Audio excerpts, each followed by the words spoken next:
From Las Vegas Motor Speedway, the Monday Night NASCAR Xfinity Series is ready to roll the dice and begin our round of 8 tonight on the Independence Racing Network.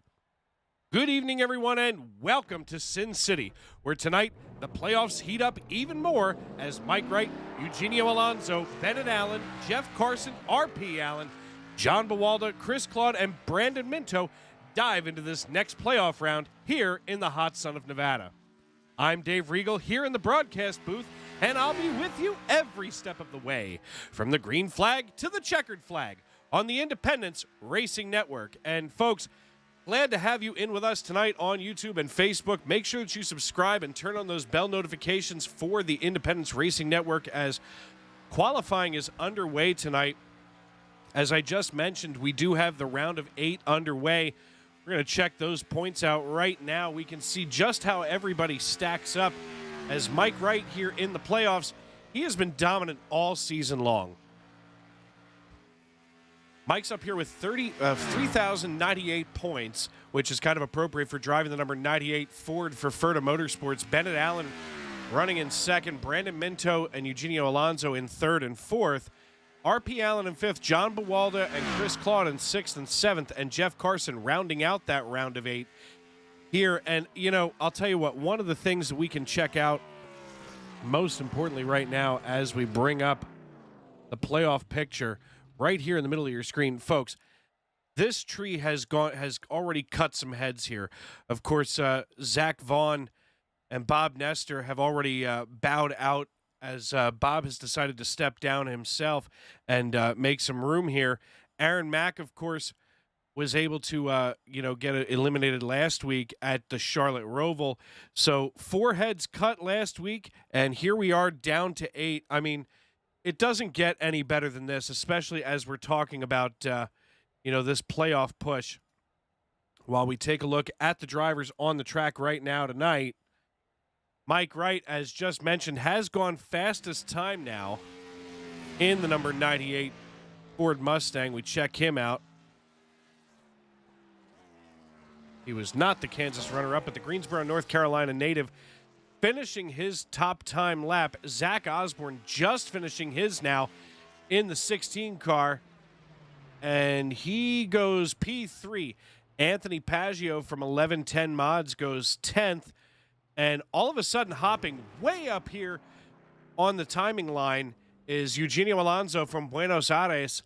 And he gets the number 86 Chevrolet Camaro wound all the way up there on the pole. Taking a look now, Joey Savajki here in the number 17 Toyota Supra.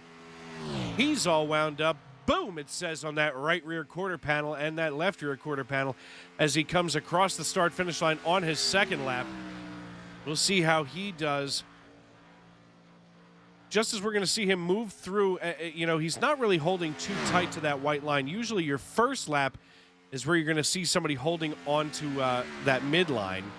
Now the Hedgeville, West Virginia native Tony Burt in the number 4 Chevrolet Camaro. He's all wound up. We can see him now heating those tires up and rolling out of that middle lane as he comes down the back stretch now on the Nellis straightaway. He's still going to maintain that middle line, which, in these Xfinity cars, that's definitely one good way to get heat in those tires, especially as now we're going to start to see him maybe hug that white line coming out of the tri-oval and into turn 1. Now we see Tony dive down. Still not close to that white line, but Tony goes 9th fastest in his first lap. And now as he's going back into turn 3 and 4, it looks like maybe he got a little tight coming into 3, which is really going to affect his speed in 4 as he comes back into the tri-oval. He catches the apron to save a couple hundredths, and Tony Burt goes 6th fastest. I'd be willing to bet dollars to donuts. That's probably one of his better qualifying efforts this season. Now the upside Ford Mustang here, driven by Brandon Minto from Norman, Oklahoma. He's on his second lap. He went 21st fastest in his first lap, laying down a 31.23.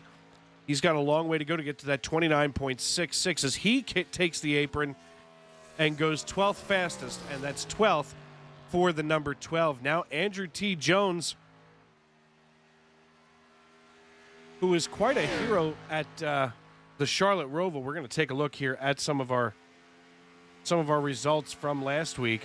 Andrew T. Jones, our winner from last week at the Charlotte Roval, in just his fifth start here in the Xfinity Series. So great night for him last Monday night.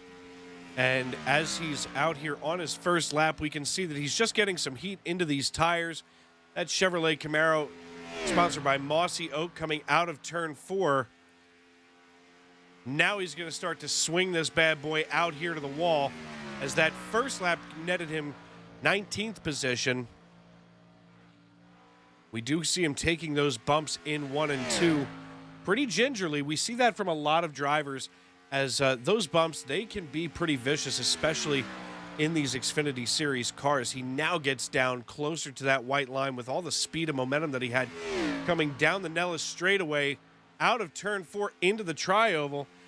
And it looks like last week's winner is going to go 10th fastest now. Lauren Jones, a soon-to-be addition to Joe Gibbs Racing here in the number 11 Cheetos Toyota Supra. He's out on his hot lap. Here's the thing. Lauren is, and he gets loose here on his first lap. Let's see if he's going to reset or try to recover. It looks like he's going to recover, but unfortunately that may affect his speed now as he tries to get back in line. Lauren is a great driver, a great teammate, one of these guys that shows up every week and gets it done, and looks like he is going to find a permanent home on Joe Gibbs Racing next season, as he goes 23rd fastest in his first lap. Now he's wound back up as he lets out the throttle coming into turn 1. This is one of those tracks where you're able to hold that throttle open just a little bit longer than usual as you arc into 1 and 2.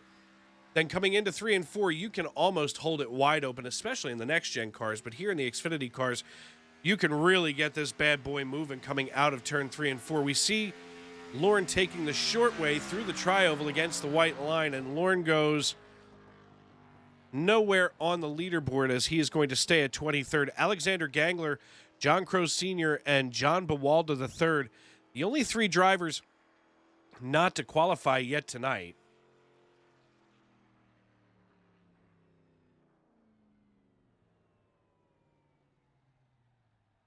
Taking a look now at our race info here.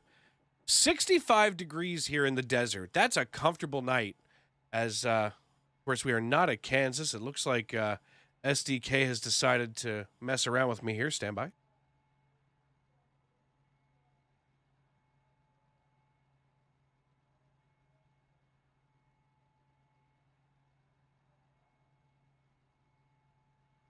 There we go. That'll look better now. As 65 degrees here in the desert tonight with a track temperature of just 84. So what can a lot of times turn into a blistering piece of asphalt here, just a stone's throw away from that famous Las Vegas Strip, is actually pretty comfortable. Fans in the stands tonight shouldn't have too much of a problem not having their skin ripped off by the sun. And maybe the Coppertone salesperson going to be a little bored, but clear skies, 3-mile-an-hour breeze, really not much of a gust of wind. And of course, because here we are in the desert, just 19% humidity. That's going to have a lot to do with keeping this track nice and comfy here. But otherwise, quite a good day here at Las Vegas Motor Speedway. We can see that this is quite a big facility for the 1.5-mile track here. You can see right in the middle of your screen, that's the road course. Then on the right-hand side, that is the famous Las Vegas Bull Ring. Dead center, just behind that diamond that forms the Las Vegas Motor Speedway garages, that's the drag strip. That's what this facility was originally built for. And I'll tell you what, just a cool facility. I was talking pre-race with Jeff Carson, and we were talking about, and Chris Claude, and we were talking about, how much of a unique facility this is, and a lot of the stuff that they have going on. But they might have a lot going on here at Las Vegas for other races, but tonight our focus is right here on the Monday Night NASCAR Xfinity Series, as we're going to drop down here and get ready for the field to grid up.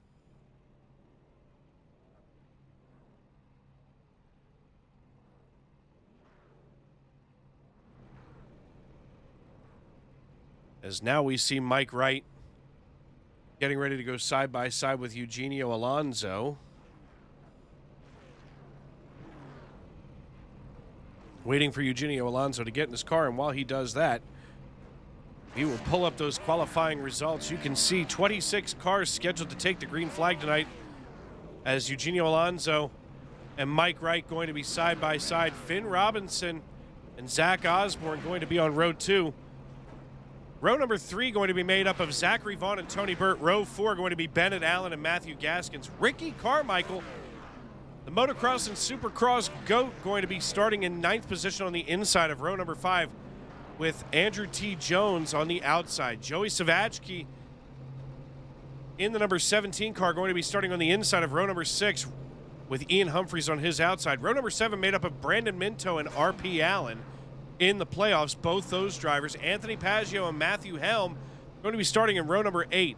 Row number 9 made up of Chad Sanner and Corey Burkett, with Jeff Carson, another playoff driver, starting deep in the field tonight on the inside of row number 10 with Aaron Mack on his outside. Ethan Flanagan and Chris Claude make up row number 11. Chris Claude, another playoff driver here, buried in the field, with teammate Lauren Jones going to be starting just diagonally behind him.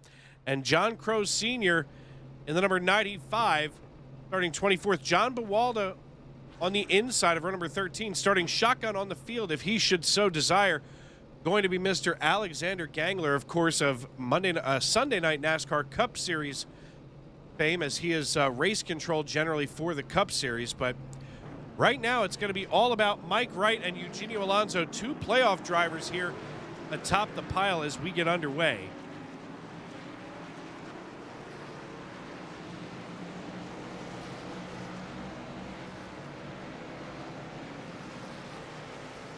But another chilly day here in the desert, kind of unique.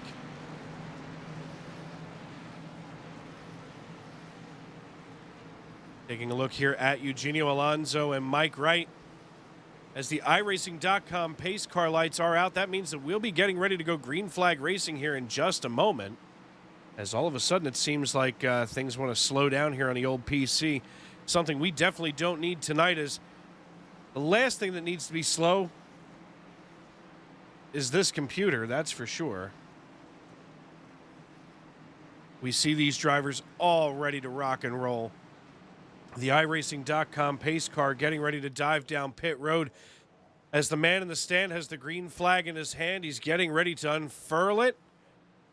The drivers themselves getting ready to come out of turn number 4, waiting for that pace car to dive down and get out of the way.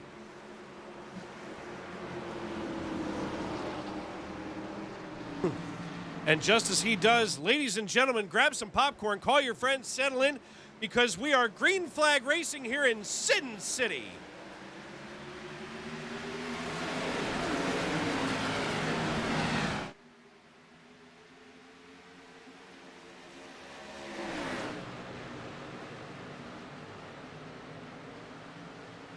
The field getting through turn 1, that's always treacherous, especially on cold tires. All of a sudden, Mike Wright looking like he wants to challenge Eugenio Alonso early on in this piece, as Finn Robinson holding the low side. We can see Zach Osborne getting ready to get into this 4-way battle for the lead. As, Tony Burt's loose. He shoots up into the 17. Oh, man. Joey Savachki sideways. The 64 goes down into the grass. We are under caution here. At least we darn sure should be. On lap number 2 already.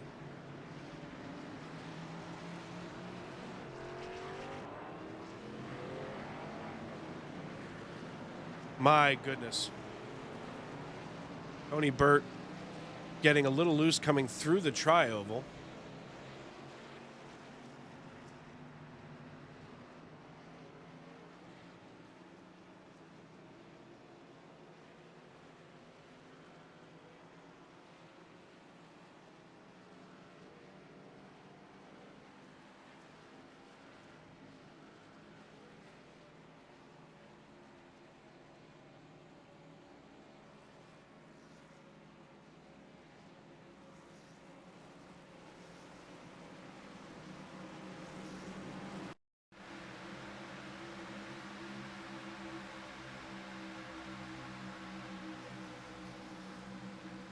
Ladies and gentlemen, you'll have to forgive my computer for suddenly not wanting to cooperate tonight as we see Tony Burke coming out of turn 4, just getting loose and collecting the 17, the 12. The 12 collects the 64.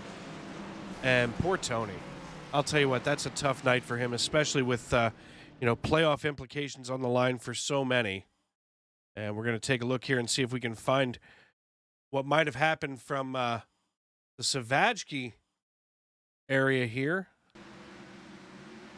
We're going to see Joey Savajki rolling out of 4, and he just has nowhere to go. In fact, he probably didn't even see Tony coming at him like that, as, of course, that just turned into a complete nightmare.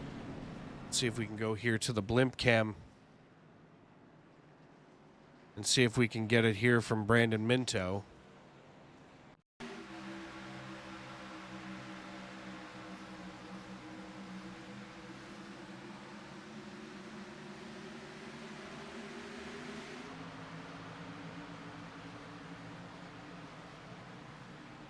Oh, and I didn't even see Brandon Minto run right into the front of Ian Humphreys.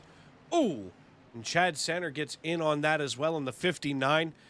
Jeff Carson had to be standing on his brakes at just that moment. Let's take a run here and see just how close Jeff Carson came to absolute doom.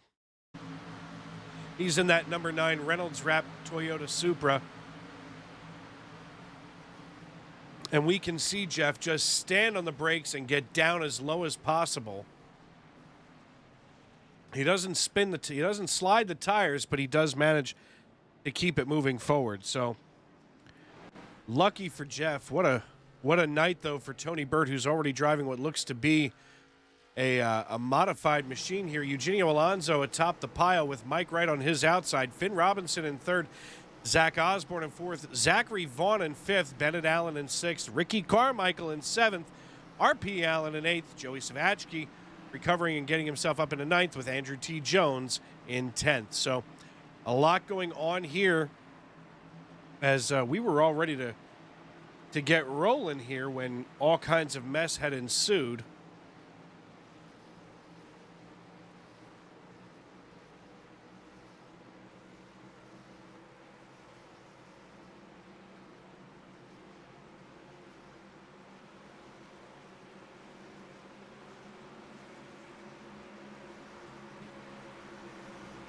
The iRacing.com pace car peels down pit road. I got to be honest, folks, I'm not sure what keeps causing this thing to lag the way that it is.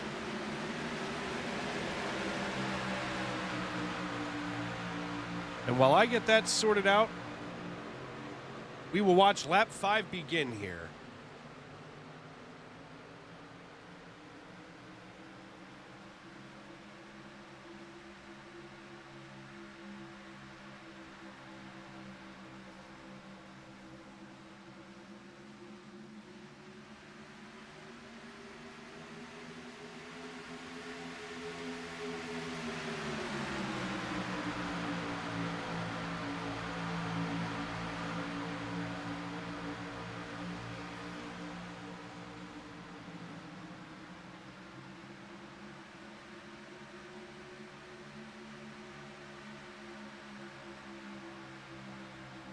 That should clean it up. Now is Eugenio Alonso and Finn Robinson. Eugenio Alonso is holding off Mike Wright and Finn Robinson here as they are side by side, chasing him out of turn 4.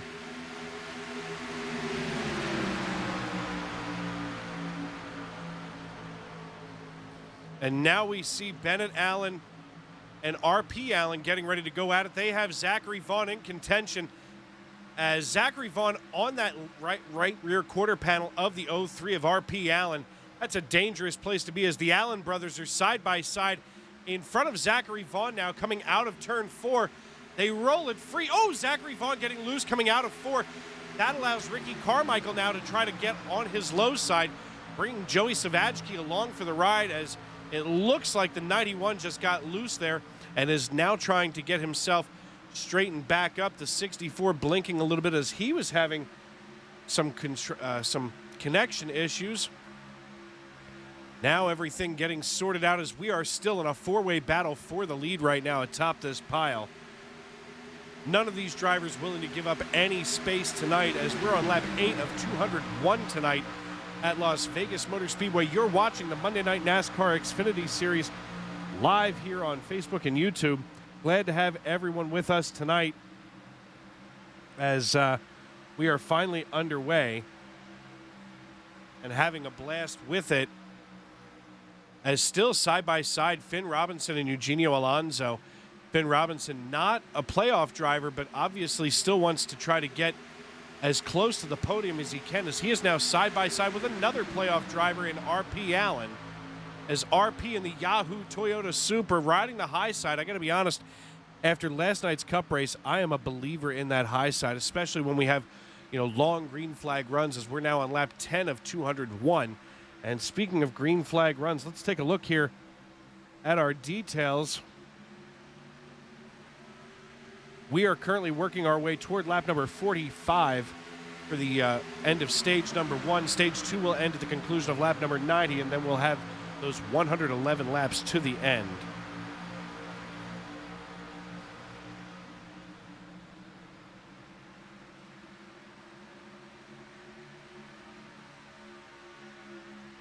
A long night nonetheless here, as drivers have now gotten basically single file, except for RP Allen, who's not trying to give up any space next to Eugenio Alonso as they cross the start-finish line on lap number 12.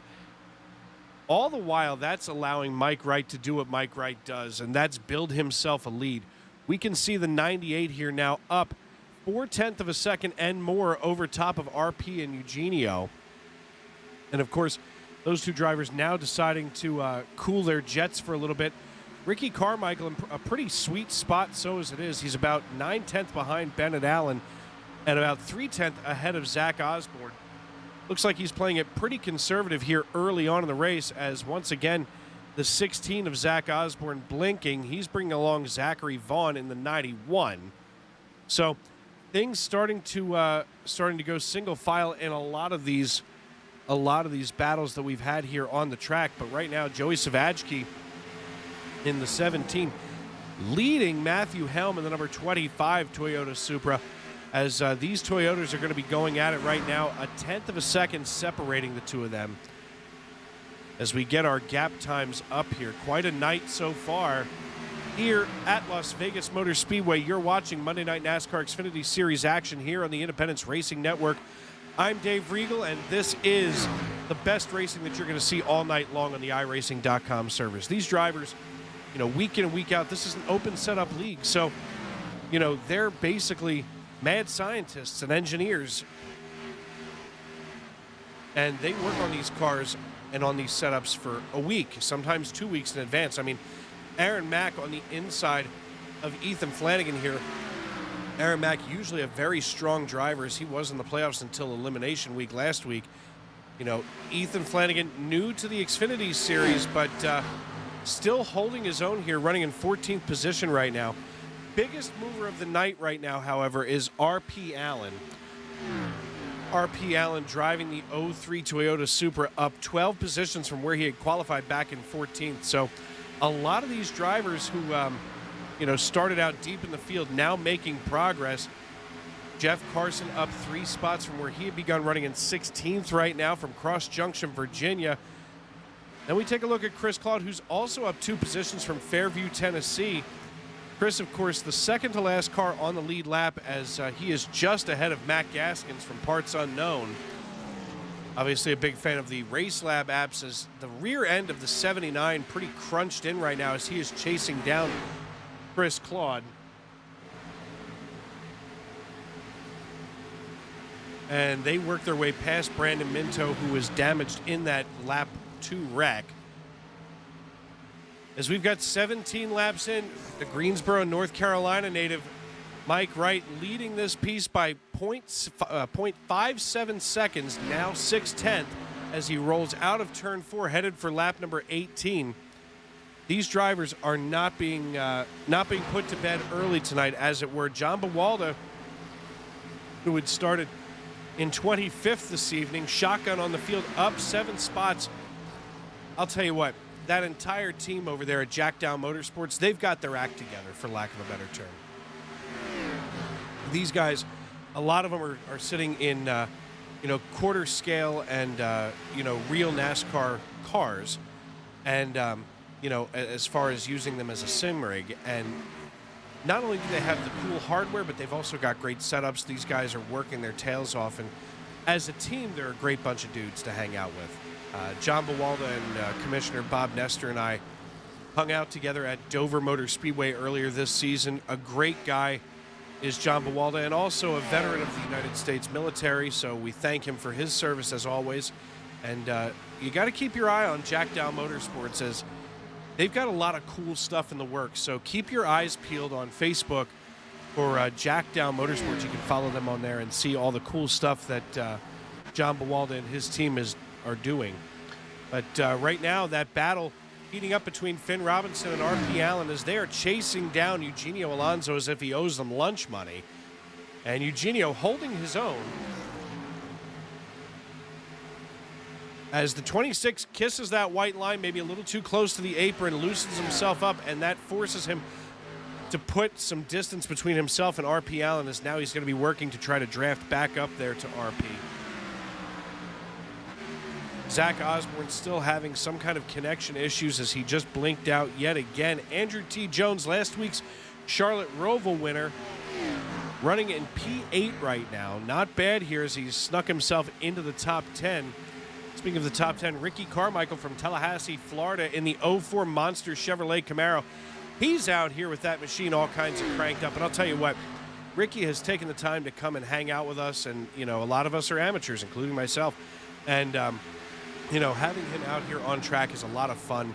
He's a great guy. I was able to talk to him a few times earlier this season. And, just really cool to hang out with. So glad that he is with us tonight. Along with Zachary Vaughn and Andrew T. Jones, they've got quite a little trio here right now on lap 22 of 201.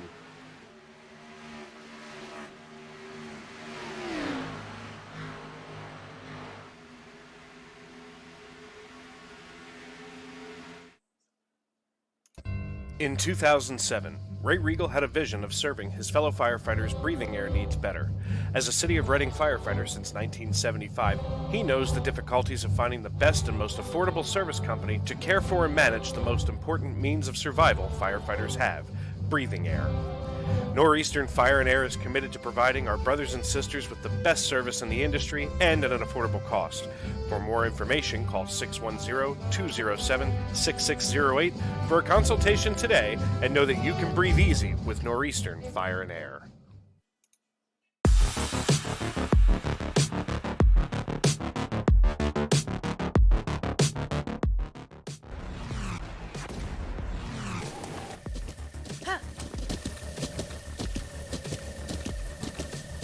With the Butt Kicker Gamer 2, what you see and what you hear is what you feel.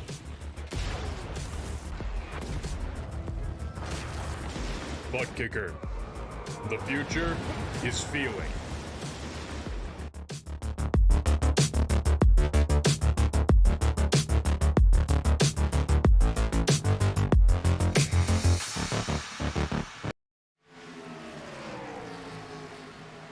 Welcome back to Las Vegas Motor Speedway. Of course, this is the Monday Night NASCAR Xfinity Series here on the Independence Racing Network. I'm Dave Regal, and these are the drivers that are out here making it exciting to watch tonight, as Mike right now up to 1.3 seconds ahead of Eugenio Alonso.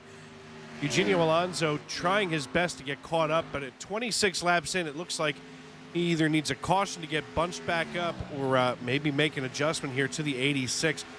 Finn Robinson running in third right now as he is trailing Eugenio by 0.8 of a second. R.P. Allen, another big gap back here in fourth position to Finn Robinson, 1.4 seconds from R.P. up to Finn. Here's the close battle right now, though. These three drivers, Zachary Vaughn, Ricky Carmichael, and Bennett Allen, are all out here duking it out. We can see that right here in the middle of your screen. There is basically 0.6 of a second between these drivers. And, this is the kind of stuff that we've seen all year long from the Xfinity series. They're skilled, they're good, and they're out here to have fun. We've had some drama, of course, as any league does. We've had some leadership changes in the truck series.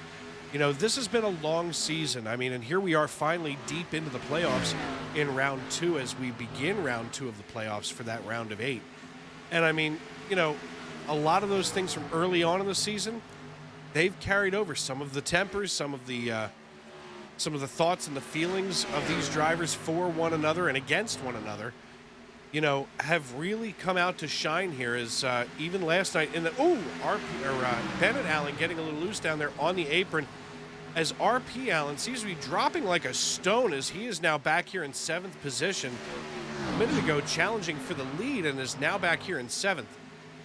But that's part of the allure of having a full season, for the simulation. If you look, RP Allen getting loose coming out of 4 again on the inside of Brandon Minto. I'm pretty sure Brandon Minto just had himself some kind of a flashback from that lap 2 wreck as he was involved in earlier. Brandon Minto now down 3 laps, I believe, which is really sad for a guy who's in the playoffs. You can see that he's down 3 laps there on the left side of your screen. The first car laps down is 3 laps down. So obviously if we do get a caution to come out here, that will benefit him tremendously.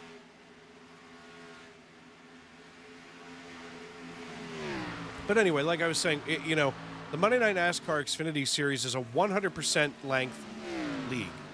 And so not only do we run 201 laps like they did Saturday in the real-life Xfinity Series, but also it's a full-length season. We've been together since the Clash at the Coliseum, through Daytona twice, Talladega twice, Charlotte, and each one of those races was 100%. And each one of those races was an open setup. And that means that, out of all of these weeks that we've run, drivers are having to figure out new ways to twist that chassis and make it work best for them. As we're looking back here, Zach Osborne and RP Allen now going at it, as RP still trying to hold that high side, as there's something going on with the 03, as he is just wicked loose coming out of 4. We'll see if he does it again here. This time he's having some real trouble getting through those bumps in the high side there of turn 4. So obviously he's hanging on until he can get down here for fuel and tires. As we're on lap 33, so we're working our way toward lap number 45. So about 13 laps then until we get to come in for pit service under caution.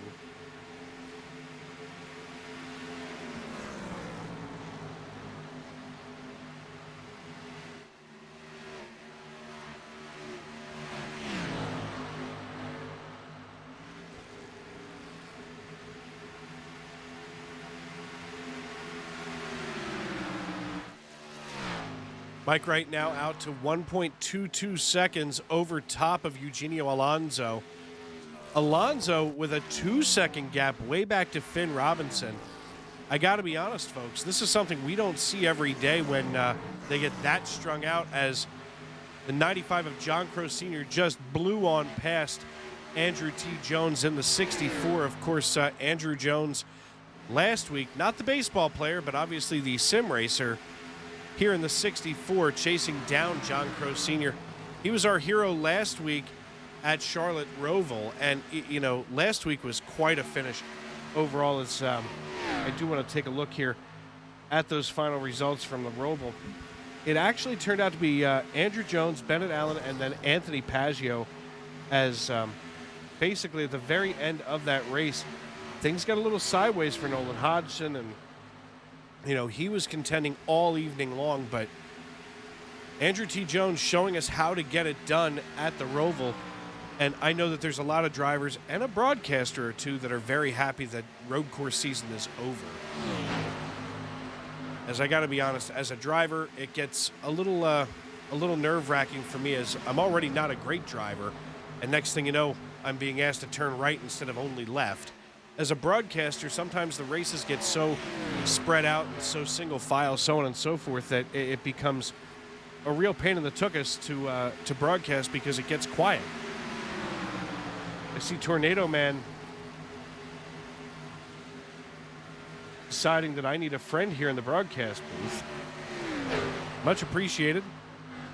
I do like to hang out with other people up here in the broadcast booth. Of course, if you like hanging out with me here on a Monday night, you can always check out on a Tuesday myself and my very good friend Tony Trapasso over on Sim Racing Media.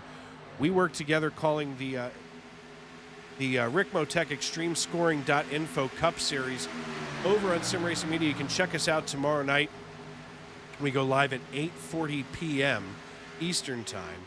And man, do we have a good time. Sometimes we tell stories, other times jokes, and at the same time, we're watching usually one heck of a race as those drivers over there are just absolutely incredible. As we are 3 wide now, the 25, the 16, and the 3, trying to get this sorted out as they come into the front stretch with still 6 laps to go here.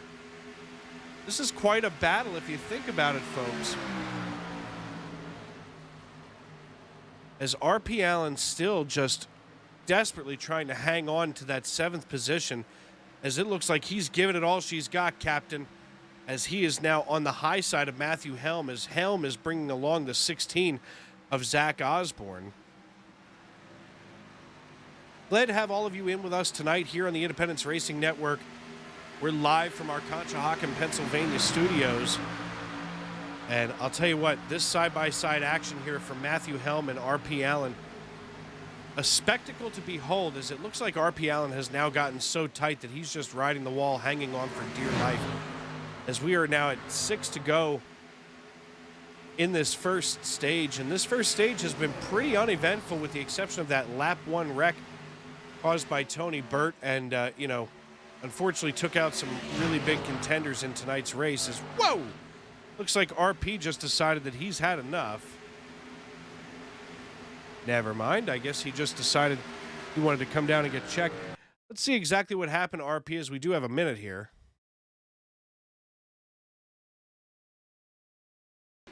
And we're going to see RP Allen in the 03 just getting all kinds of loose. We saw him hanging onto that high side for a long time where he was able to keep it steady, but he decided to do a little landscaping here as he crossed the start-finish line and got himself back righted. You know, here's the thing. If there's a specific line that's really working for you, stay there. There was no reason probably for him to be on the low side coming out of 4, as 4 was already quite a trouble spot for him. We're going to ride along with him just now and see exactly what he's going to see.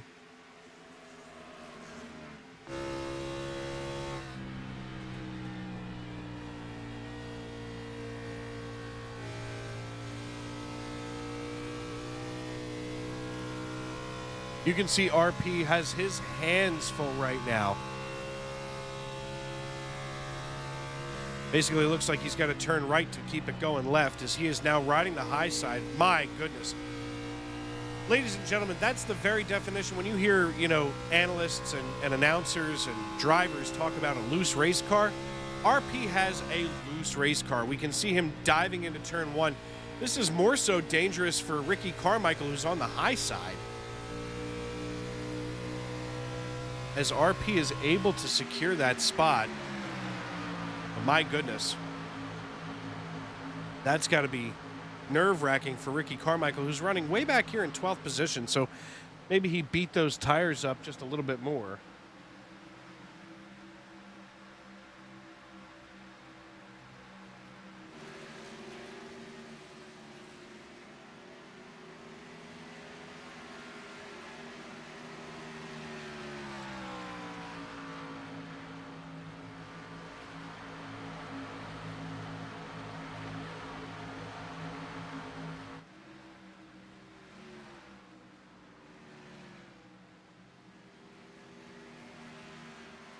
And as Mike Wright comes out of turn 4, one last time here in stage 1, he crosses the start-finish line ahead of Eugenio Alonso.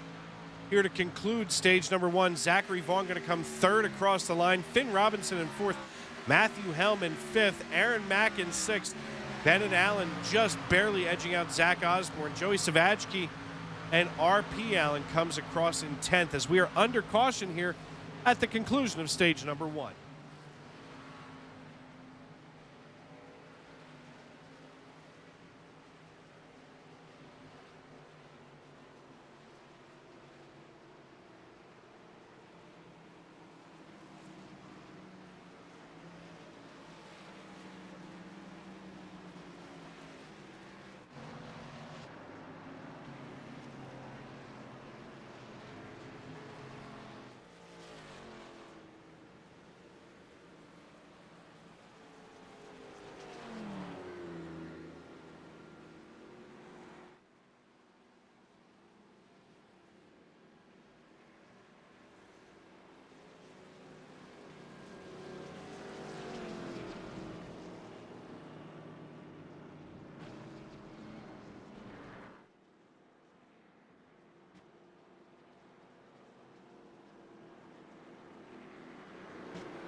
We see Mike Wright, our stage 1 winner here, getting ready to bring it down pit side as we are going to have wholesale pit stops. Now at the conclusion of stage number 1, all the lead lap cars going to be coming down. We're going to talk to Mike Wright in just a moment. Eugenio Alonso, Zach Vaughn, Finn Robinson, the whole gang of the usual suspects coming down pit road. Is Mike Wright going to be diving into his pit stall right here just behind Eugenio Alonso? They come in 1-2. And they're parked here 2-1 as Mike Wright's going to take 2 tires, 4 tires, 2 cans of Go Fast. He drops down and he takes off and wins the race off of pit road. And now that he's won stage 1 and the race off of pit road, we do have Mike Wright with us. Mike Wright, Dave Regal up in the broadcast booth. You got a copy, brother? Copy, Dave. Hey, man, good to talk to you once again. Here you are, a stage winner in the MNN Xfinity Series. I mean, how's that number 98 Ford running for you tonight? It's pretty good. Trying to find the balance for first 10, 15 laps versus the end of the run. Track's getting hotter as we're going, so trying to manage that a little bit and make some adjustments here. So see what those did, and I can hopefully report back to you later. They were good ones. Yeah, I assume that there's going to be a lot of drivers making some temperature-wise adjustments as track temperature is now up to 87. Your outdoor air temperature just 65 degrees. That seems pretty chilly for out there in the desert. Yeah, I don't know where that number came from. Luckily, that means a little more tape on the grill. We're a little faster. That it does. All right, Mike. Well, listen, congratulations on the stage 1 win, and we will see you on the other side, maybe at the end of stage 2. I wouldn't be mad at it. All right, brother. Well, listen, have a good race. That was Mike Wright from Furta Motorsports, your points leader, your race leader, your stage 1 winner. He's done it all here in Monday Night NASCAR's Xfinity Series. I mean,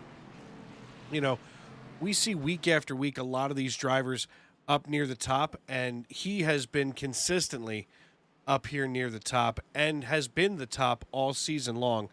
And we are going to step aside right now, pay some bills from our good friends.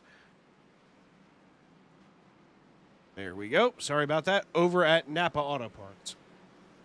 I know belts and hoses, not X and O's. I do O2 sensors, but not defenses. Yeah, I make a right call to keep your car in the game. Don't even need a playbook, it's all in my brain. Fuel injectors, alternators, radiators too. It's who I am, it's what I do. Napa know-how. Napa know-how.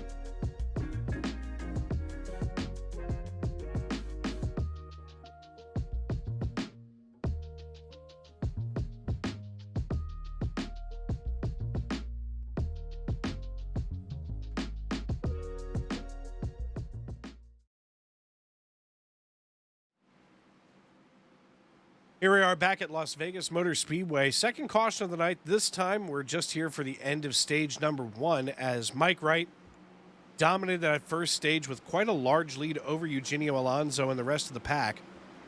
And the iRacing.com pace car lights are off, which means that we'll be getting ready to go green flag racing here in just a moment.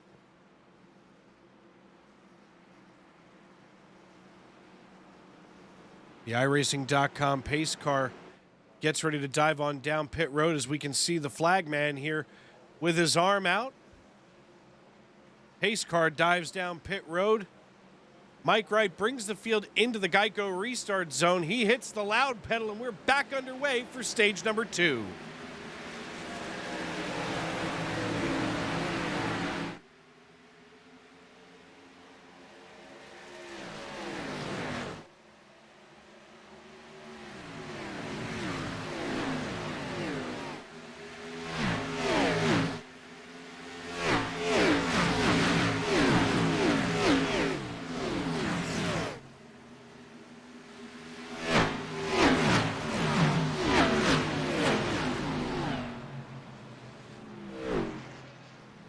And here we are under caution already. It looks like Chris Claw was back here trying to... Wow, what a mess. That's something we don't like to see very often.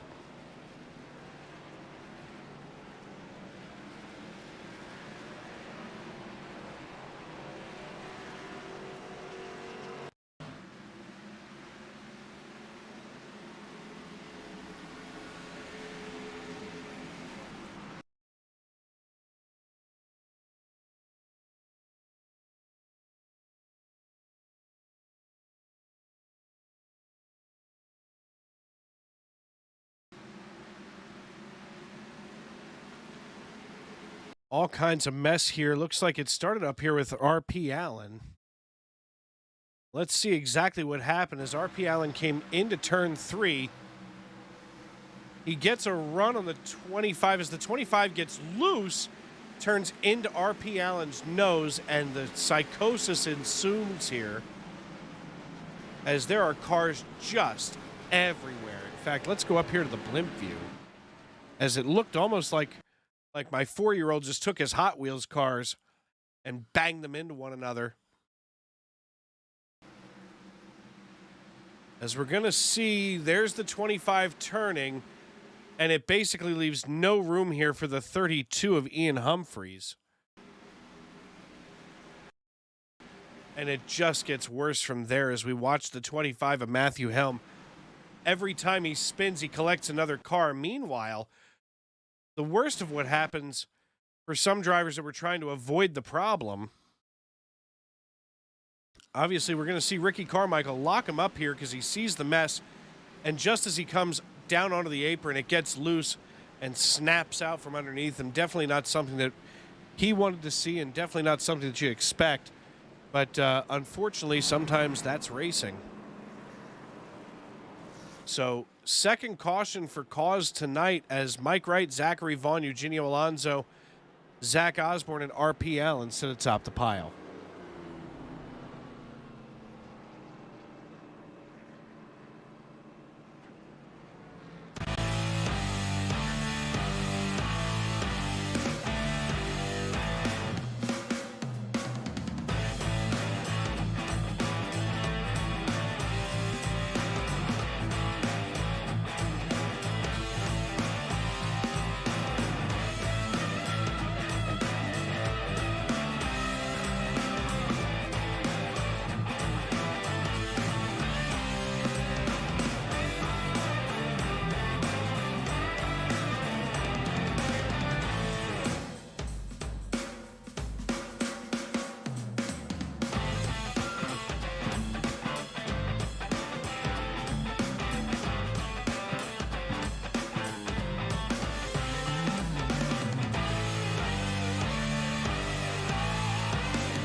There's a new approach to lawn care, Preen One Lawn Care.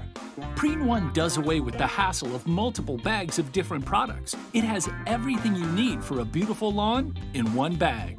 And all it takes is one application. For season-long weed control and feeding, apply the granules when the lawn is wet and weeds are actively growing. It blocks crabgrass all season. It prevents crabgrass seeds from growing. It kills the seedlings too, even when applied 4 weeks after they sprout. It's your best defense against tough weeds like dandelion, chickweed, henbit, and hundreds more. Plus, its slow-release formula feeds the lawn evenly for months to build stronger roots for maximum heat and drought resistance. Preen One delivers convenience and better performance in one package with one application. Spend more time enjoying your lawn and less time working on it. Preen One, and it's done. It's a lawn dream come true. Under caution on lap 55 here at Las Vegas Motor Speedway, Mike Wright leads the field behind the iRacing.com pace car as they come down onto the back stretch, that Nellis straightaway. Just the second caution for cause tonight as all kinds of mayhem ensued a moment ago on the front stretch. Of course, the only upside to when something like that happens on the front stretch is that there's so much real estate, to get down into the grass and away. The downside is that sometimes it seems like somebody just took all their cars and threw them around the room. But here we are with the iRacing.com pace car. Mike Wright and Zach Vaughn atop the pile with Zach Osborne and Eugenio Alonso in row 2. R.P. Allen and Joey Savachki in 6th on that third row. And just as the iRacing.com pace car bails down pit road, Mike Wright enters the Geico restart zone, and we are back green flag racing here at Las Vegas Motor Speedway. Mike Wright manages to get quite a run here as it looks like Zach Osborne wants to take it 3 wide. He is now the meat in that sandwich as R.P. Allen going to hold his own with his brother Bennett just behind him. Ooh, R.P. and the 16 almost get together as they come down the back straightaway.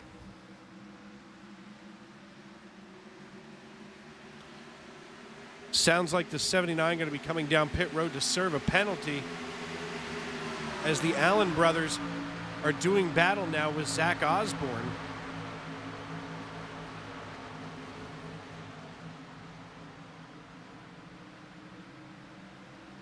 This is quite a 3-way battle right now for third position, as now Osborne looks like he's going to get a run over top of R.P. Allen. R.P. Allen holding his own here on the bottom with Bennett just behind as they now go 3 wide through the tri-oval. It looks like Osborne and Bennett wind up splitting the difference between R.P. and leave him in the dust as this battle in the war tonight has been awarded to Bennett Allen, now running in the 3 spot, driving the number 3 JCTV Toyota Supra behind Eugenio Alonso and Mike Wright. Eugenio Alonso and Mike Wright actually fairly close for Mike Wright standards in this league, as Mike Wright just 0.3 of a second ahead of Eugenio Alonso. Another close battle right now. Lauren Jones and Ethan Flanagan side by side, getting ready to take it down into turn 1 yet again, as Lauren Jones going to be the loser in this particular battle for the time being, but I'm sure that he's going to come back momentarily as Chris Claude takes away that position, now running in 8th. And Chris all of a sudden driving like, oh, he catches the apron. He's probably mad at himself for that one. But as he comes out of turn 4, he has got a full head of steam as he's chasing down Joey Savachki while he's being chased by John Crow and Jeff Carson, his teammate here in the number 9 Reynolds wrap hefty Toyota Supra. And now the 95 Tennessee Volunteers Chevrolet Camaro of John Crow Sr. kind of getting stalled out behind the 17. It's almost like Chris was able to use the 17 as a pick. And now Finn Robinson getting ready to come down pit road.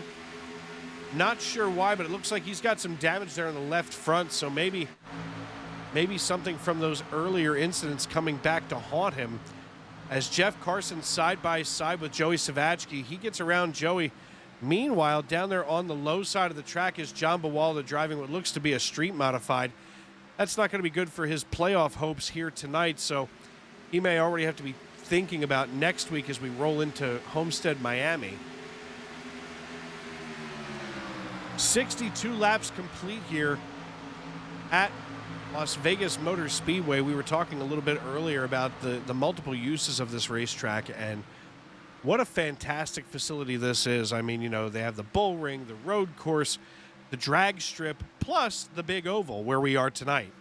And where we are tonight is pretty special, as Mike Wright now starting to build that traditional lead that he gets over so many of these drivers in this league, as he's now more than 0.4 of a second over top of Eugenio Alonso with 14 cars on the lead lap.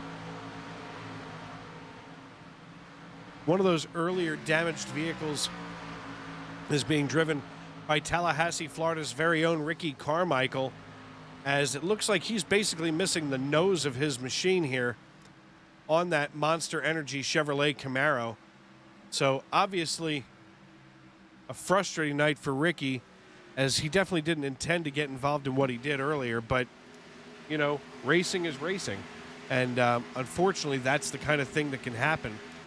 It's almost like here at the race, a race is breaking out now as Chris Claude looking to take away that 7th position from John Crowe Sr., as Chris is now within 1/4 of a second trying to hold off teammate Jeff Carson. And keep in mind that these two drivers have been racing together all season long. They've been together since literally the beginning of the year. And I'm pretty sure that Jeff's sitting back there on Discord right now saying, nope, I'll just stay back here. And Chris is saying, listen, I'll get out of your way. Nope, I'm okay right here. Don't worry about me.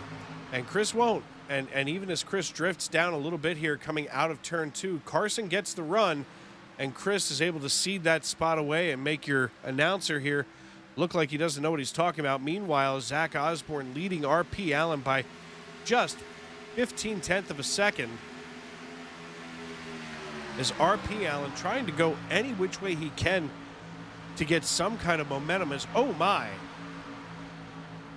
all of a sudden the 16 had a connection issue. That's frustrating, so as it is, as we have a two-way battle now for 4th position.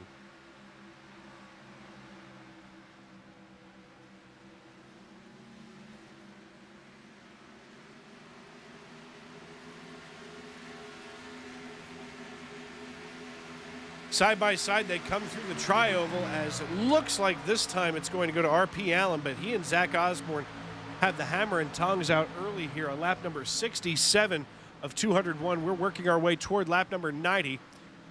You are watching the Independence Racing Network. We are proudly presented by Northeastern Fire and Air. The Monday Night NASCAR Xfinity Series is brought to you by RS Button Boxes and Butt Kicker, as those are two of the top prizes in this year's MNN Xfinity Series. The 16 car is just having some awful connection issues.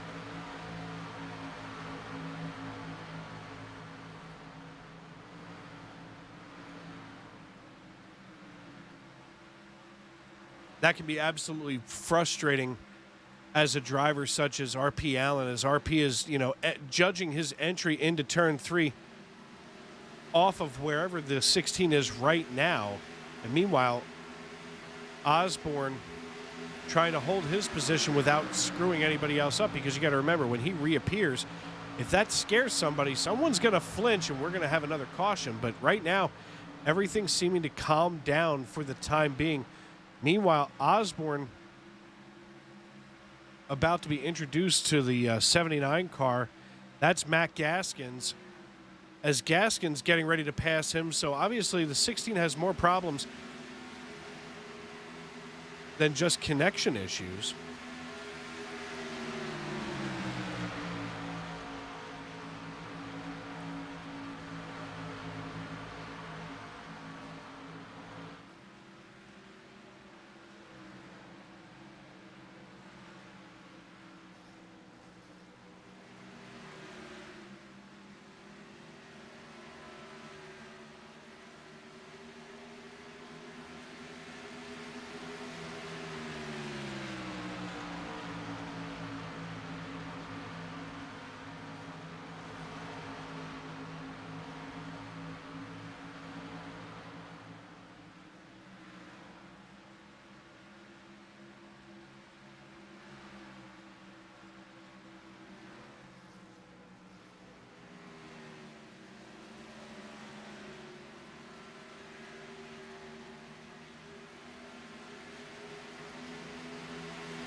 Looks like we may see some green flag pit stops as these drivers have gotten basically all kinds of strung out.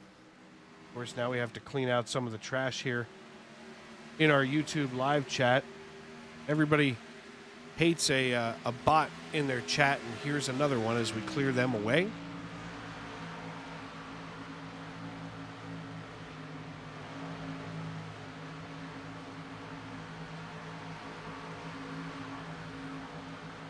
RP Allen and Zach Osborne going at it hammer and tongs tonight as Osborne has now worked his way around the 03. Both those drivers having some issues here late in the race as Brandon Minto, forces Gaskins to check up here. A little Code Brown moment from Matt Gaskins as he is down about 4 laps. So if things get hairy here, he could gain some positions back later on in this piece.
.81 laps complete here at Las Vegas Motor Speedway. Mike Wright, your race leader. Eugenio Alonso running in P2. Bennett Allen in third. Trailing Eugenio Alonso now by 3.15 seconds. Zach Osborne behind Bennett Allen now by 2.25 seconds exactly. Right now, one of the closer battles on track is between John Crow Sr. and R.P. Allen, as R.P. Allen still trying to defend his position as he has clawed his way from 7th back up into 5th, as he is still up 9 spots from where he had originally qualified. R.P. Allen trying to keep that Yahoo 03 Toyota Supra all wound up without giving up too much space here, as we're about 8 laps from the end of stage number 2. They have the lap car of Matt Gaskins in front of both of them, and Matt is one of those drivers that I'm sure isn't going to give them too much trouble getting around him, as he'll probably get on the radio or however he has to and get a hold of these guys and say, hey, listen, I'll go whichever way you want me to go. Right now, it looks like he's holding up the progress of R.P. Allen. That opens the door for John Crow Sr. to work his way on by. And now R.P. gets a run, but not enough to get caught up to the rear of John Crow Sr.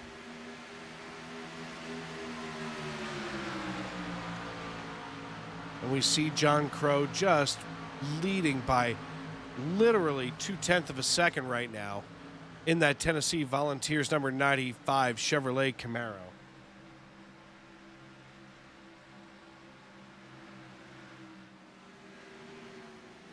Zach Osborne still looking to make up some distance here, as he's still trailing Bennett Allen by 2.3 seconds. So if he has anything left in these tires, now is the time to start clawing your way forward if you're trying to get some stage points.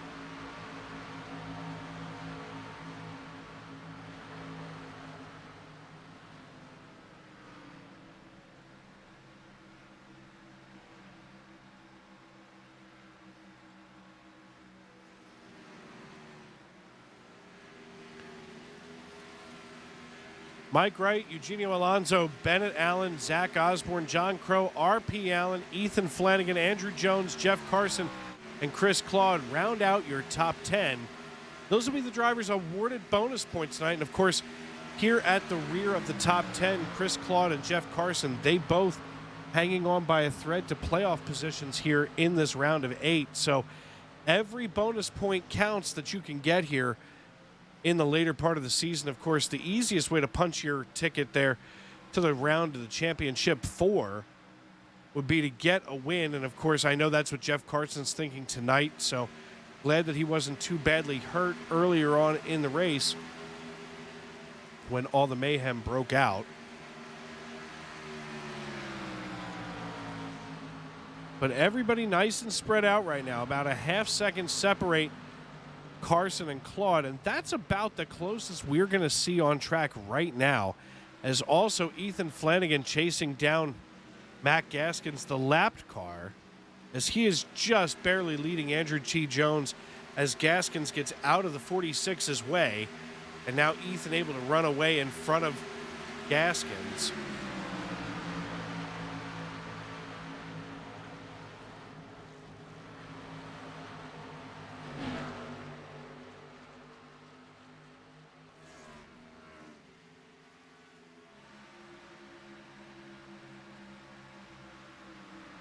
Now we see Flanagan getting ready to work over the lap car of Tony Burt.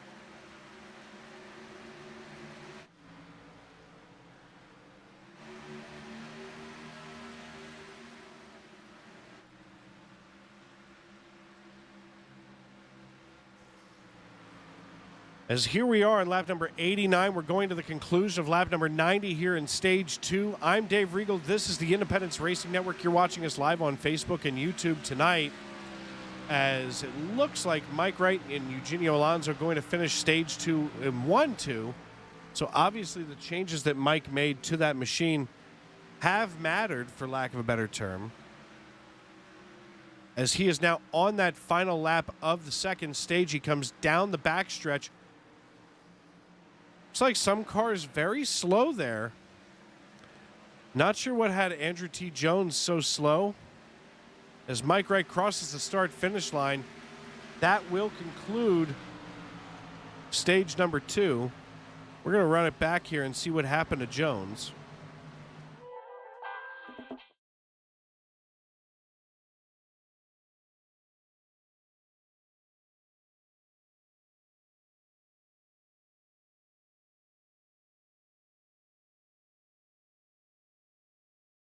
Well, folks, you'll find this real interesting. We see Andrew T. These are 3 lap cars. Andrew T. Jones just drifts underneath the 4 and then up into the 4 of Tony Burt. He gets together with Matt Gaskins, and the 2 of them just get sideways on the apron here on the backstretch.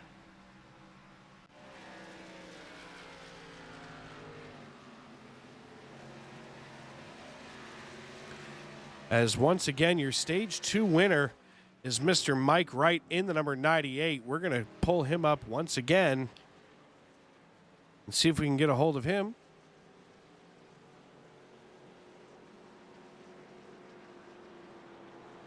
Mike Wright, Dave Regal up in the broadcast booth. You get a copy. Copy. Here you are, winner of stage number 2. It's almost like you might get bored up here. Not bored. Not bored. We're racing hard.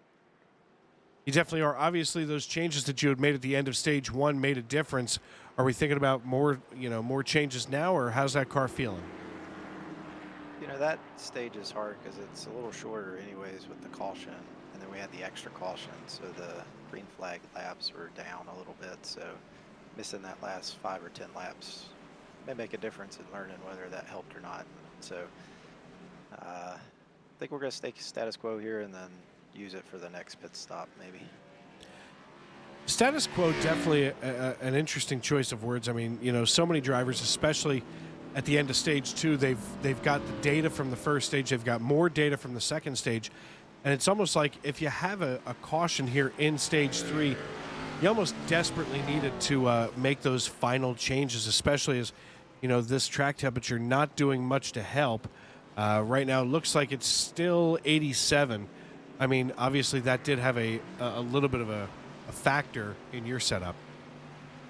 Yeah, I think it's stabilized a little bit now, and the changes felt a little bit better. Also drove a little differently, knowing it was a shorter stage as well. So that's why I kind of kept things relatively similar here. And if we get a long green flag run in this one, then we can make some adjustments on the pit stop there.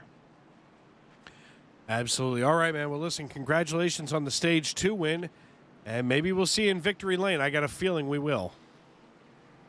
Don't haunt me, man. Hopefully we got it. Great. Now I just gave you that broadcaster kiss of death. Well, let's hope it's all right. But congratulations, and we will see you on the other side, brother. All right, have a good one.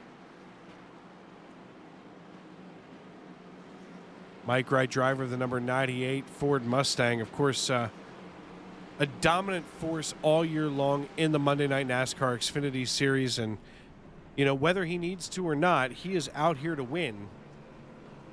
As we are on just our 4th caution of the evening, only 2 cautions so far for cause, as the other 2 cautions have been for the end of stage 1 and the end of stage 2. I'm Dave Regal. You're watching Monday Night NASCAR Xfinity Series live on the Independence Racing Network, and we are proudly sponsored by Northeastern Fire and Air, proudly presented by Northeastern Fire and Air. And, of course, the Monday Night NASCAR Xfinity Series brought to you by RS Button Boxes and Butt Kicker.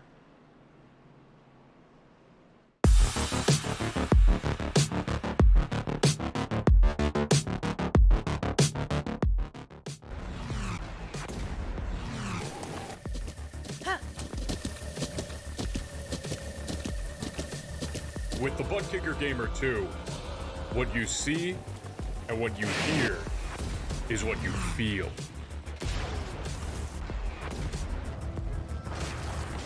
Butt Kicker. The future is feeling.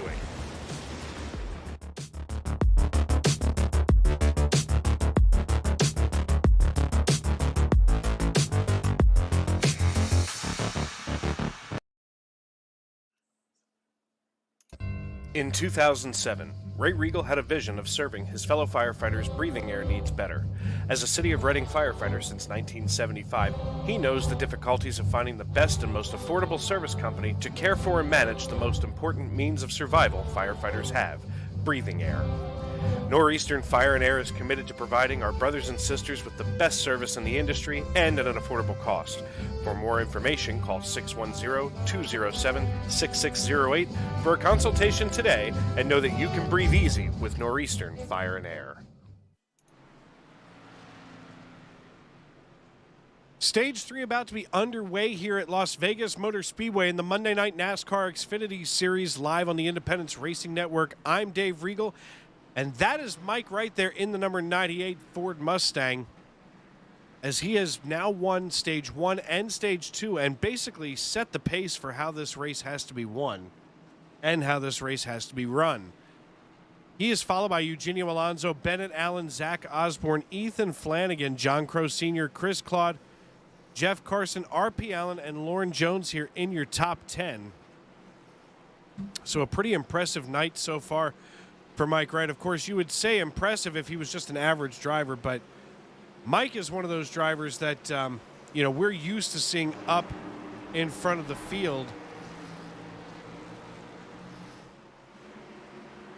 And just as we watch here from the drone, Mike Wright takes off at the end of the Geico restart zone. The green flag waves, and we are racing again at Las Vegas Motor Speedway.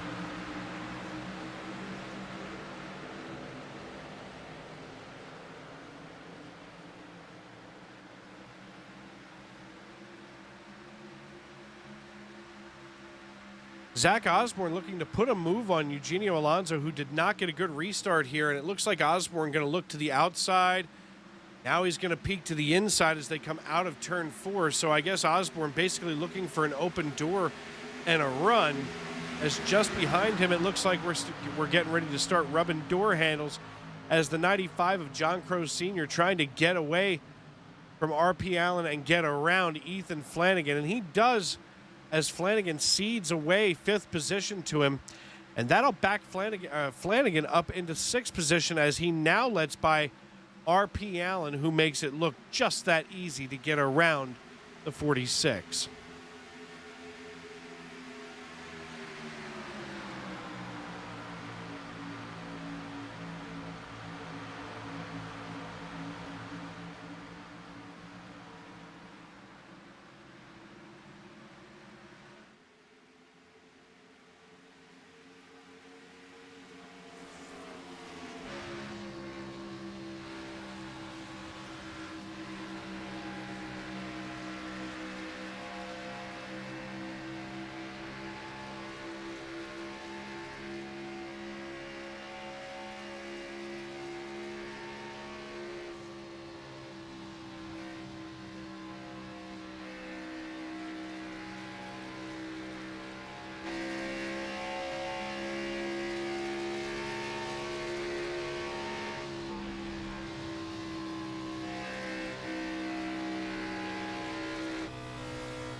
103 laps complete of 201. We are past the halfway point here as Mike Wright about to be challenged for the race lead for the first time in a very long time, as Bennett Allen is now right on the rear bumper of that Ford Mustang. It looks like he wants to challenge, but now thinks better of it and goes high, maybe just keeping himself just close enough to Mike Wright as these two drivers go down the backstretch. We'll take a look here at their pit strategies, and it looks like they have been on the same pit cycle ever since lap number 1. And now, just as we start to look back, we can start to see some of their split times, as it looks like Alonso on lap 101 was actually faster than Allen.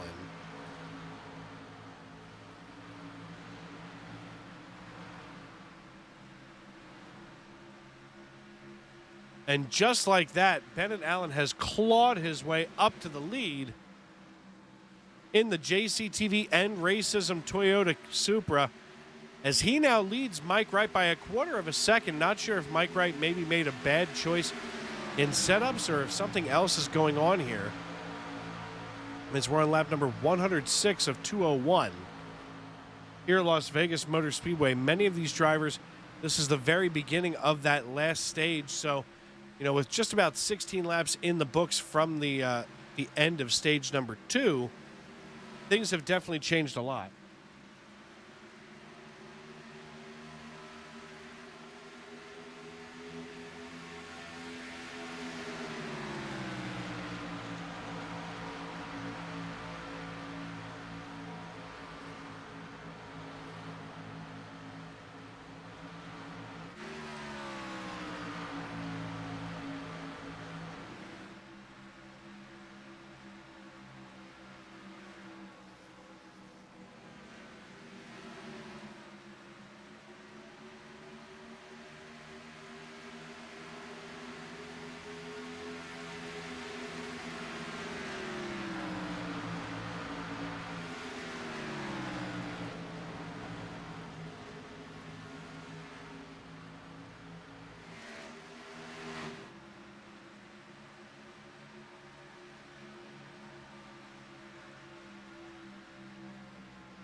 R.P. Allen chasing down the 95 Tennessee Volunteer Chevrolet Camaro, driven by John Crow Sr., as Zach Osborne running in fourth. And if the race ended right now, Eugenio Alonso, Mike Wright, and Bennett Allen would all be on the podium, as Bennett Allen has now opened himself up a 0.45 second lead over top of Mike Wright.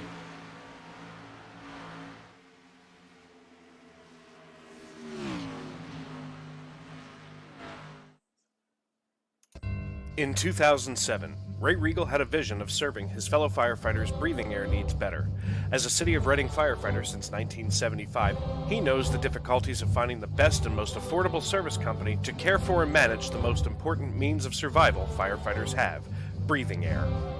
Northeastern Fire and Air is committed to providing our brothers and sisters with the best service in the industry and at an affordable cost.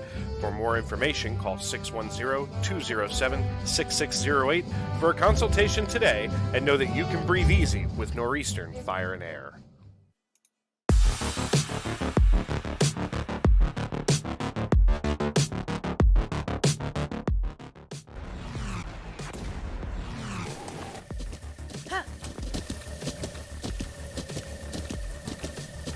With the Butt Kicker Gamer 2, what you see and what you hear is what you feel.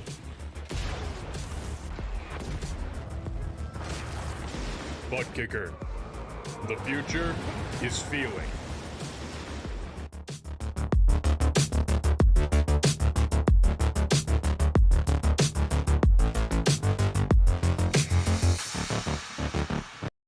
I know belts and hoses, not X and O's.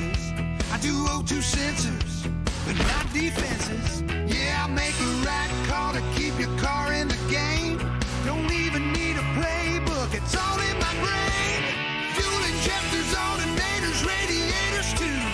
It's who I am. It's what I do. Never know how. Never know how.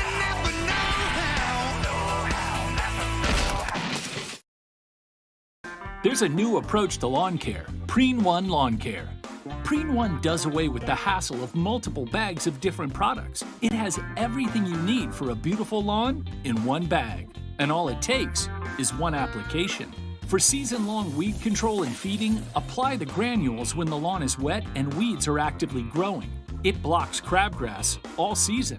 It prevents crabgrass seeds from growing. It kills the seedlings too, even when applied 4 weeks after they sprout. It's your best defense against tough weeds like dandelion, chickweed, henbit, and hundreds more. Plus, its slow-release formula feeds the lawn evenly for months to build stronger roots for maximum heat and drought resistance. Preen One delivers convenience and better performance in one package with one application. Spend more time enjoying your lawn and less time working on it. Preen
Welcome back to Las Vegas Motor Speedway, where Bennett Allen leads the race right now, but he is being challenged by Mike Wright and Eugenio Alonso nearly simultaneously here, as Mike Wright trying to regain the lead that he had so very toughly, is that a word? Mike Wright gets loose coming out of 4. Anyway, Mike Wright had worked so hard to get up there, to get back up there. And now Bennett Allen, up 6 spots from where he had begun, leads your race in the JCTV number 3 Toyota Supra. We're on lap 20 of 201. So about 82 laps to the end of this piece tonight, as Eugenio Alonso trails these two, as we have a 3-way battle for the lead. And check that out right here.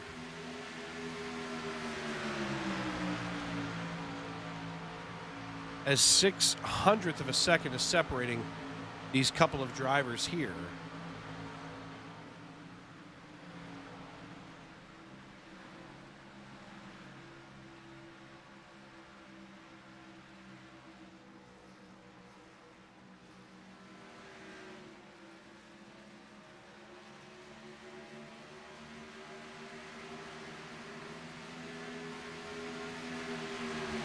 Each of these 3 drivers last coming in on lap 92 for pit service. We can look at some of these stats here in the lower right-hand corner of your screen.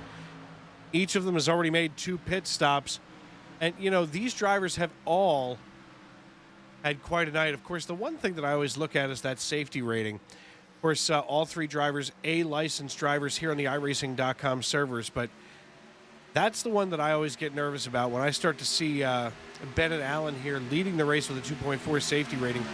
I know that, that usually happens in the public servers, but, and a lot of times it's not your fault. It's usually somebody around you that basically get into something with. But something I want to look at here. Mike Wright has a 4.9, basically a 4,900. Oh, my. He's side by side with Bennett Allen here coming out of 4 as they do make a little bit of light contact, but nothing crazy as they're now 3 wide crossing the start-finish line. Mike Wright deciding to back out and save himself the headache. But anyway, here's the thing. Mike Wright, Eugenio Alonso, and Bennett Allen all lead this piece. And Bennett Allen has a basically a 2,400 I rating. Then Mike Wright and Eugenio Alonso both in the 4,000s. I mean, that just shows that Bennett Allen does take time. He does practice this machine. And he does do his very best to keep it running.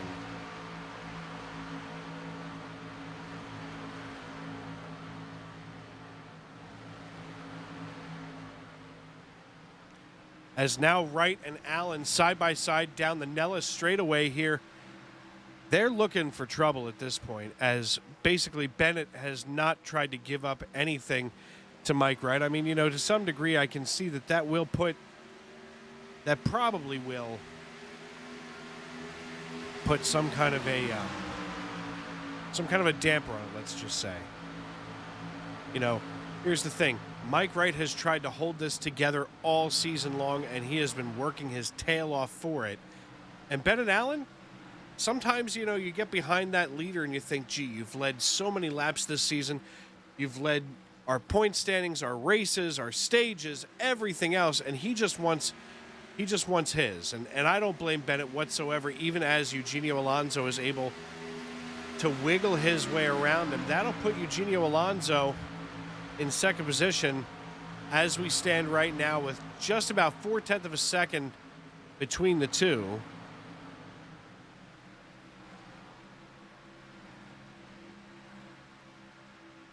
So Eugenio using a little bit of patience, maybe a little bit of Zen patience, if you will. He is able to work past Bennett Allen now for P2 on lap 127 of 201 here at Las Vegas Motor Speedway.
The 91 and the 86 just get into one another.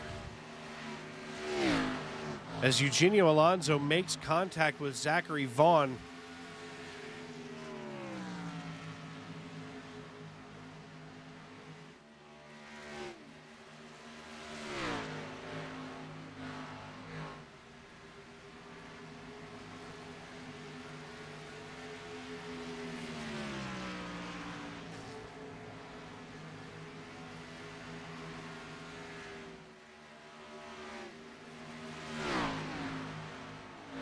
You know, all kinds of racing has gone on here at Las Vegas Motor Speedway.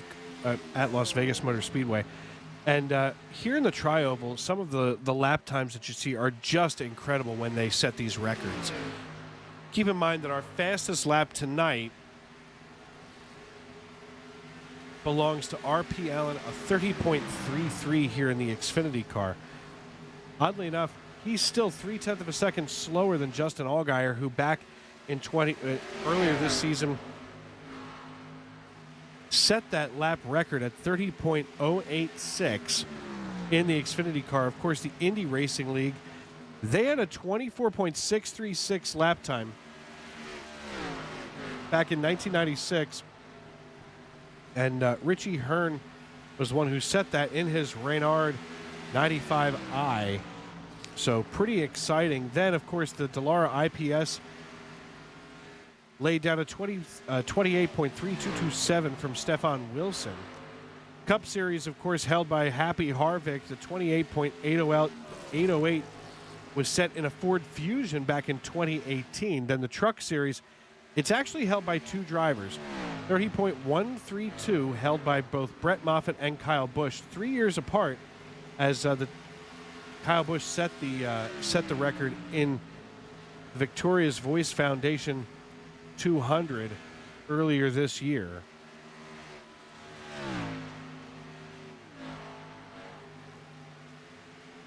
Of course, your track leaders, most wins is Jimmy Johnson with 4. Most top 5s is Kyle Busch. Of course, this is kind of a home track for Kyle Busch. And of course, his brother Kurt Busch getting ready to retire. But Kyle Busch getting ready to move over to RCR next year after such a long time with Joe Gibbs Racing. Speaking of Joe Gibbs Racing, Chris Claude and Jeff Carson running 9 and 10 right now on the racetrack in our version of Joe Gibbs Racing. But big news this year in the NASCAR world as Kyle Busch getting ready to move over to RCR. It was definitely turning into one of those will he or won't he soap operas as people were curious whether or not he would go back to Hendrick, which of course is where he had begun. Meanwhile, his brother Kurt getting ready to retire at the end of the season. Kurt Busch actually, he can officially claim one more record just in case he didn't have enough. But Kurt Busch is the last active full-time driver in the Cup Series to race against Dale Earnhardt Sr. So it's quite an interesting distinction when you consider that Earnhardt had passed away February 18th, 2001. And, basically that means that in 2000, Kurt Busch was still racing against him. Of course, I believe it was 2000 when he had that controversial finish with Ricky Rudd there at Bristol. But needless to say, a driver at that age to still be able, as young as Kurt is in human years, of course, maybe not athlete years, he still has a lot of miles left in the tank. Of course, a Las Vegas native himself. But anyway, Kyle Busch there, he's able to claim that he has the most top 5s. Then, of course, he also has the most top 10s tied at 13 with Kevin Harvick. Kevin Harvick has the most starts here at Las Vegas Motor Speedway with 25. Casey Kane, oddly enough, holds the record for the most poles here. And you would think that that would be some kind of a double-digit number, but you would be wrong if you thought that. Casey Kane has 3 poles here at Las Vegas, and that is the most out of any NASCAR driver amongst those Cup drivers. Jimmy Johnson has the most laps completed. The most laps led belongs to Kevin Harvick. And Joey Logano still, even after proving himself yesterday, holds the average start and average finish records here at Las Vegas as we're on lap number 140 of 201. About 62 laps to the end here as we're taking a look right now at Mike Wright leading this piece with Eugenio Alonso trailing by nearly 2 seconds now. Bennett Allen in third. Zach Osborne in fourth. R.P. Allen back in fifth.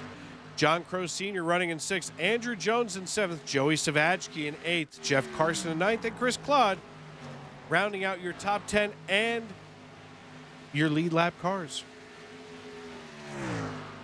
Of course, Chris Claude going to have to start worrying here as that gap has gotten ever much further away, as he's now 25 seconds behind Mike Wright, which means Mike Wright is about 5 seconds away from passing him.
You know, Las Vegas itself, historically, a very interesting town here, as Mike Wright has now opened up that lead over top of Eugenio Alonso to an even 2 seconds here. But we do want to talk about Las Vegas itself, a very historic town, so as it is. You know, Las Vegas itself is Spanish for the Meadows. And of course, we know it normally as Vegas. Did you know that it's the 25th most populous city in the United States, of course, sitting right in the middle of Clark County, Nevada, and Nevada. You know, maybe somebody could help me decide that one. That's always a great debate. Is it Nevada or Nevada? I pretty much split between the two. But, you know, here's the thing. A lot to do that's not just casinos. I mean, you know, maybe back in the 60s it was nothing but casinos. And over the last 50 years, since basically Frank Sinatra and the rest of the Rat Pack moved out of town, this town has changed tremendously. It's become very much more corporate. Of course, you know, the mob not taking as much of a front row seat in owning these casinos, as now they're owned by giant corporations and real estate companies. And it is definitely still glitzy. It's definitely still glamorous here in Las Vegas. And I mean, you know, to be a performer, to be an artist, to be, you know, to have a residency in Las Vegas is still an absolute honor. I mean, you're able to hang your hat on the same hook that the chairman of the board's fedora used to hang, or, you know, put your glass down on the same stool that used to hold Dean Martin's scotch. You know, this town is just an incredible place. John Crow Sr. getting ready to come down pit road, as he will be the first to blink.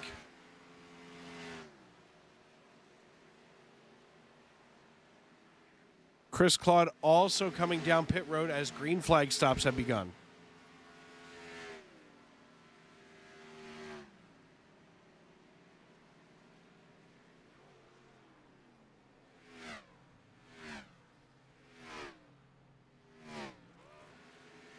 Lauren Jones coming down along with team owner Chris Claude.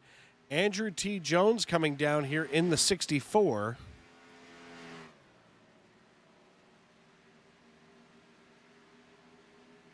And Bennett Allen we should see coming down pit road, as we're just over 50 to go now.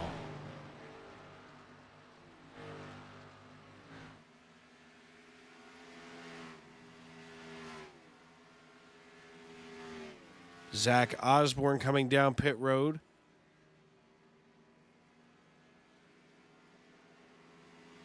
Looks like the 59 of Chad Sanner also coming down pit road. So now even the lap cars are getting in on the dance. This is going to change things a lot now on the pit strategy.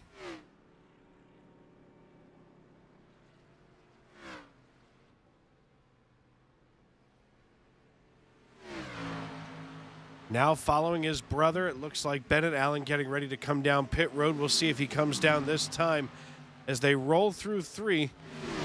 And also Eugenio Alonso trying to get down to pit road, gets pinned, and we're going to see him. Oh, he's going to overshoot the entrance to pit road. smokes the tires and somehow brings it down.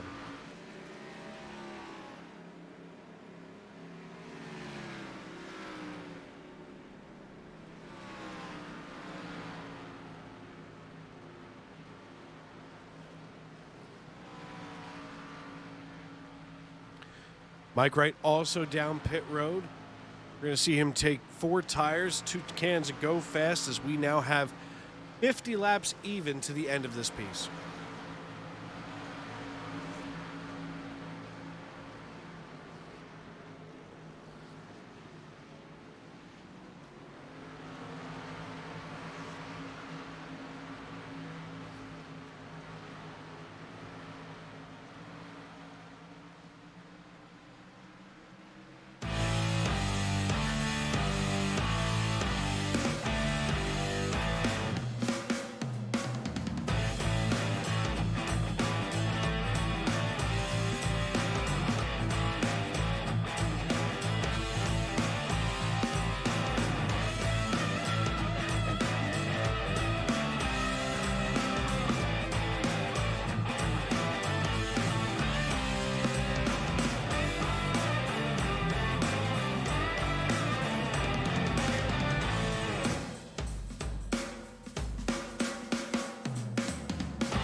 There's a new approach to lawn care, Preen One Lawn Care. Preen One does away with the hassle of multiple bags of different products. It has everything you need for a beautiful lawn in one bag. And all it takes is one application. For season-long weed control and feeding, apply the granules when the lawn is wet and weeds are actively growing. It blocks crabgrass all season. It prevents crabgrass seeds from growing. It kills the seedlings too, even when applied 4 weeks after they sprout. It's your best defense against tough weeds like dandelion, chickweed, henbit, and hundreds more. Plus, its slow-release formula feeds the lawn evenly for months to build stronger roots for maximum heat and drought resistance. Preen One delivers convenience and better performance in one package with one application. Spend more time enjoying your lawn and less time working on it. Preen One, and it's done. It's a lawn dream come true. I know belts and hoses, not X and O's. I do O2 sensors, but not defenses. Yeah, I make a right call to keep your car in the game. Don't even need a playbook, it's all in my brain. Fuel injectors, alternators, radiators too. It's who I am, it's what I do. Never know how. Never know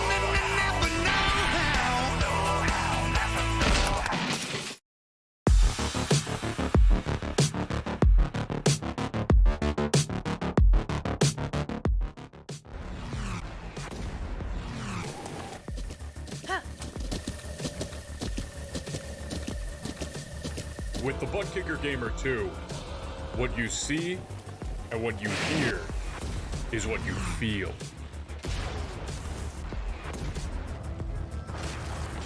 Butt kicker. The future is feeling.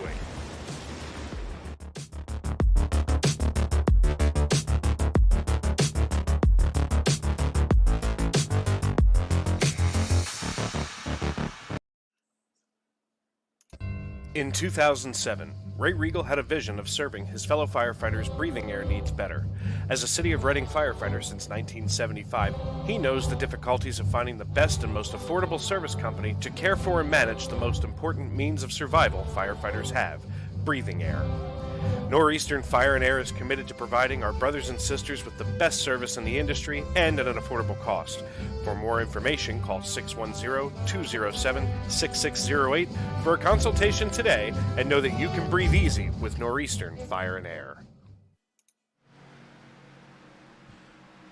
Welcome back to Las Vegas Motor Speedway. We appreciate you hanging with us through the break there. As you know, sometimes you got to stretch your legs and get settled back in. As we are now 40 laps from the end of this piece here. Mike Wright, your race leader.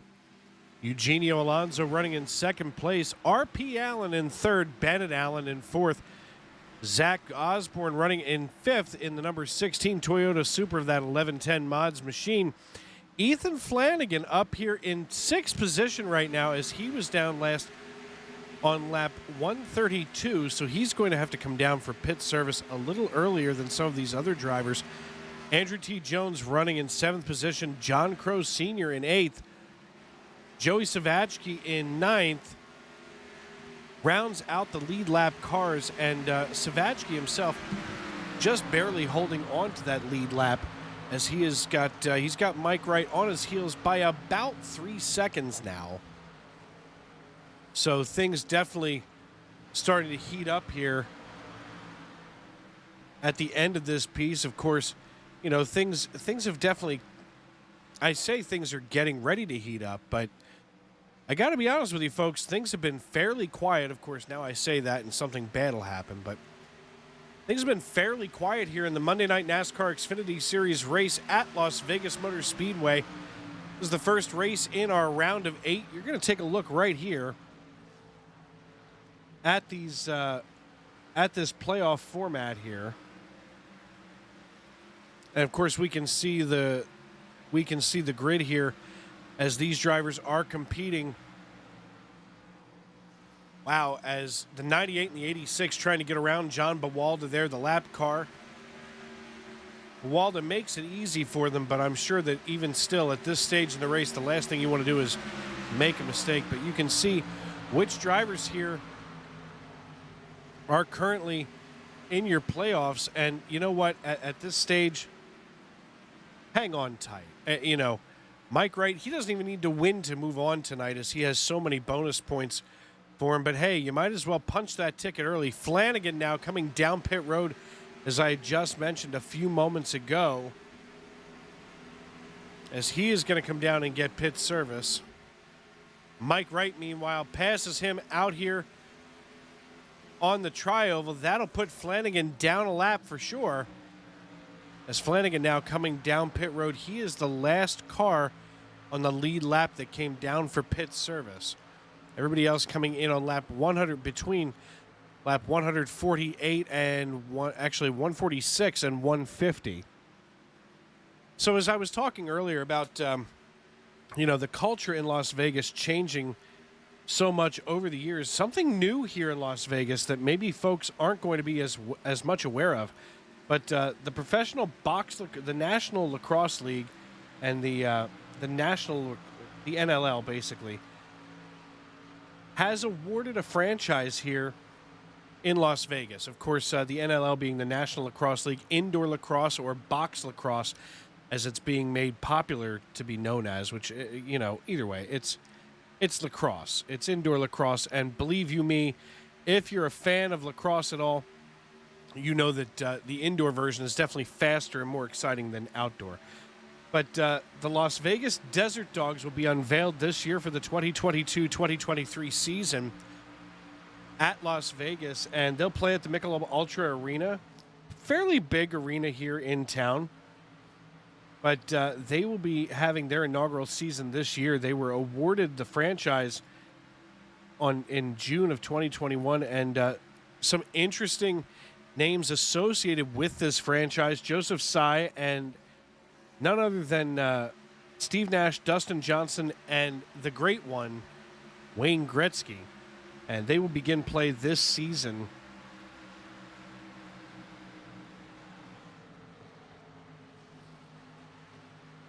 And if you're not really aware of what box lacrosse is, think hockey without skates. It's fast, it's wicked.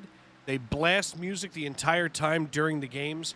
I mean, it is just a great experience for the fans, and I can't say enough good about it, as, of course, I'm a huge fan of the Philadelphia Wings right here, just a little bit away from me in South Philadelphia. Of course, South Philadelphia, a busy place this week as the Philadelphia Phillies going to be playing the San Diego Padres in the National League Championship Series, something that I don't get to say very often on the air, as they have just been, the Phillies have been absolutely incredible in the playoffs this year. I got to be honest with you folks, they made it into the wild card round to play St. Louis, and I thought, wow, you've got to take 2 out of 3 from St. Louis on the road. That's a tough assignment during the regular season. To do it in the playoffs with that urgency and that sense of urgency that, you know, even the Cardinals play with is going to get a lot of pressure onto the Phillies, especially since none of them, you know, at least none of the native Phillies, unlike some of our free agents like Bryce Harper, none of the native Phillies like Rhys Hoskins have played in the playoffs before. So it's a very emotional time for them. They managed to battle their way through the wild card round against St. Louis. They come into the NLDS against the Atlanta Braves, and I guess sometimes it's one of those situations where it's really good to know your enemy.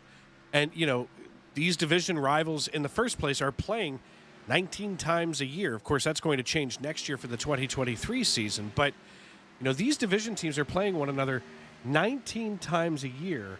So the Phillies have the Braves number, you know, maybe not down to a science, especially because I'm sure if I look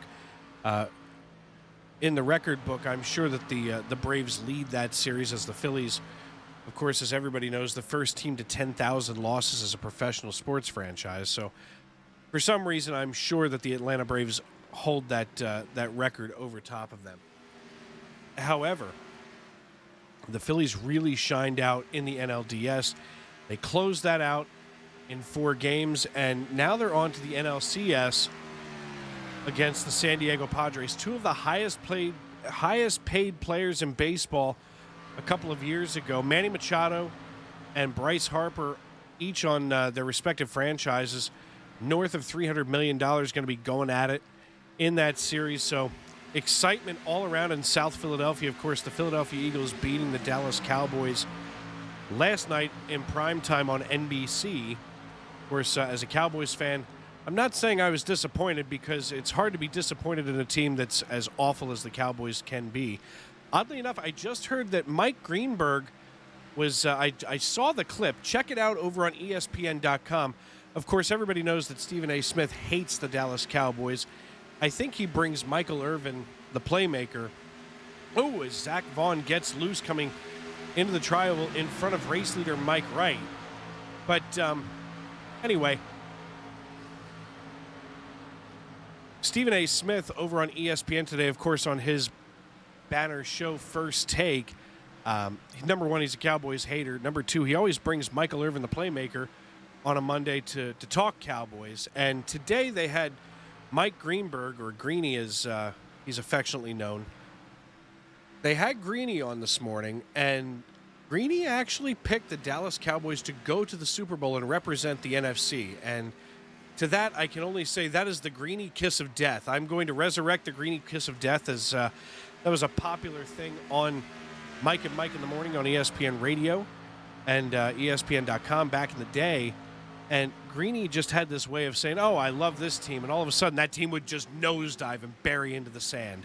And, you know, maybe he was trying the kiss of death on the Cowboys intentionally. I don't know. But hopefully he doesn't put that bad voodoo on the Cowboys too much. But needless to say, I was shocked to hear that he was picking them to represent the National Football Conference in the Super Bowl later this season. But I digress. As of course, the Flyers get underway tomorrow night, as do the Philadelphia 76ers. So a busy time in Philadelphia this weekend. And speaking of which, one of our noted absences in tonight's race, as we see Ricky Carmichael bringing it down pit road for service here on lap 179 of 201. One of our noted absences tonight is the pride of Philadelphia, Pennsylvania, Mr. Joe Stafford. And, of course, I always love to see Joe. It makes me feel right at home. A lot of guys from Pennsylvania in this league once upon a time, as Joe Stafford, myself, John Bawalda, Bob Nestor, and Bobby Blazer out from there in York. I mean, here's the thing.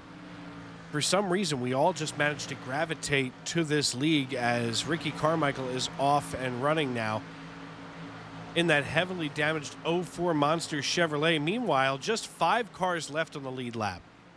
This, once again, is a complete dominant performance by Mike Wright. With 21 to go now, he's only about 9 seconds ahead of R.P. Allen. And, I'm not saying that R.P. Allen can't keep it ahead of Mike Wright, but I'm saying Mike Wright is out here just making hay and being stalked by Eugenio Alonso here on lap 181. And when they come across the stripe this time, it will be lap 182 as Wright, Alonso, Allen, Osborne, and Allen make up your top 5.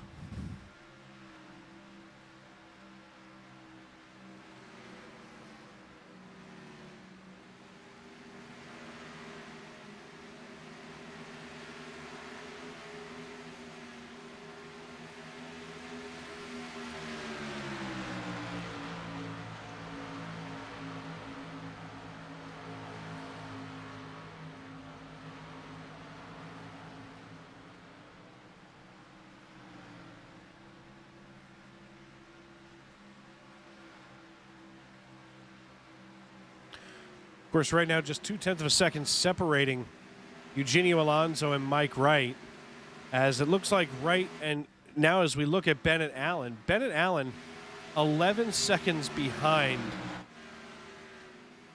Eugenio Alonso, and then just behind him, Zach Osborne, 8 seconds behind him, then 2 seconds separate R.P. Allen and Zach Osborne. So everybody has gotten very separated tonight, with the exception of Mike Wright and Eugenio Alonso atop the pile.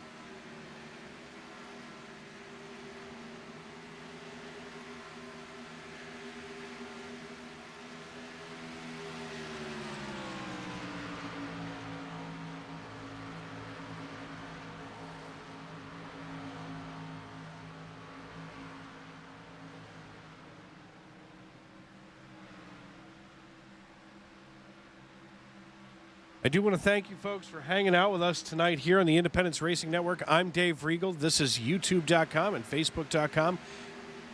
You can make sure to go on to YouTube.com and subscribe, turn on those bell notifications, give us a thumbs up, help everybody find your friends and family, as kind of low viewership tonight over on YouTube. Hopefully some more eyeballs over here on Facebook. Make sure on Facebook you search facebook.com/IndependenceRN.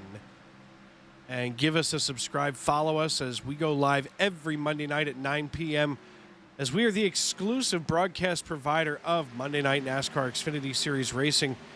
Proudly presented by Northeastern Fire and Air. The MNN Xfinity Series is brought to you by Butt Kicker and RS Button Boxes.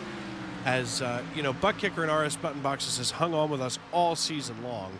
And some great prizes for our drivers in the playoffs, and of course also the top non-playoff driver also being awarded a Butt Kicker this season. So a lot of prizes to give out this year, and we are coming down to that time of year as we take a look at our schedule moving forward.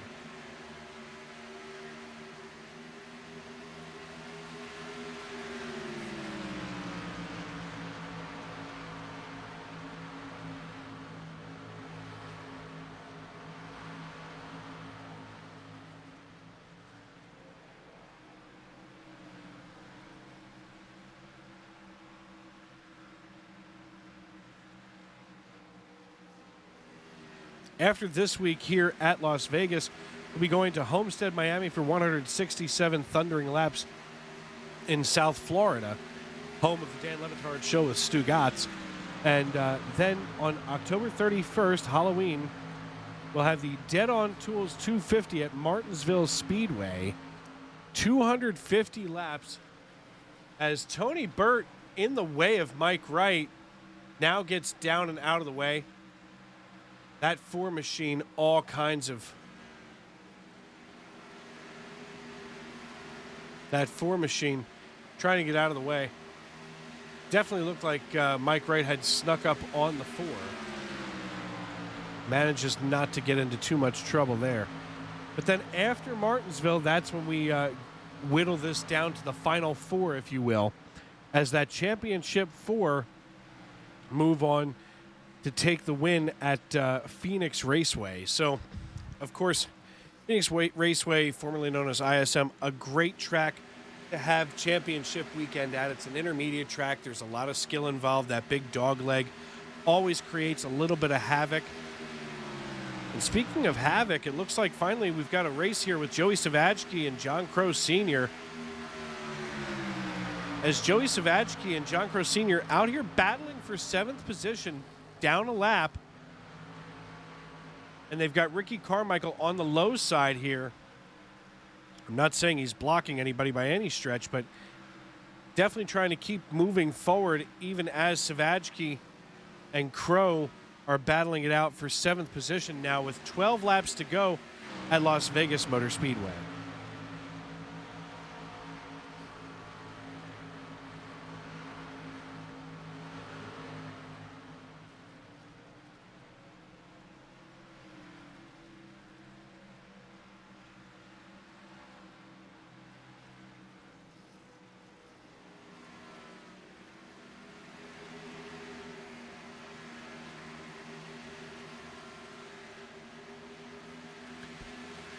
A few minutes ago, we were talking about the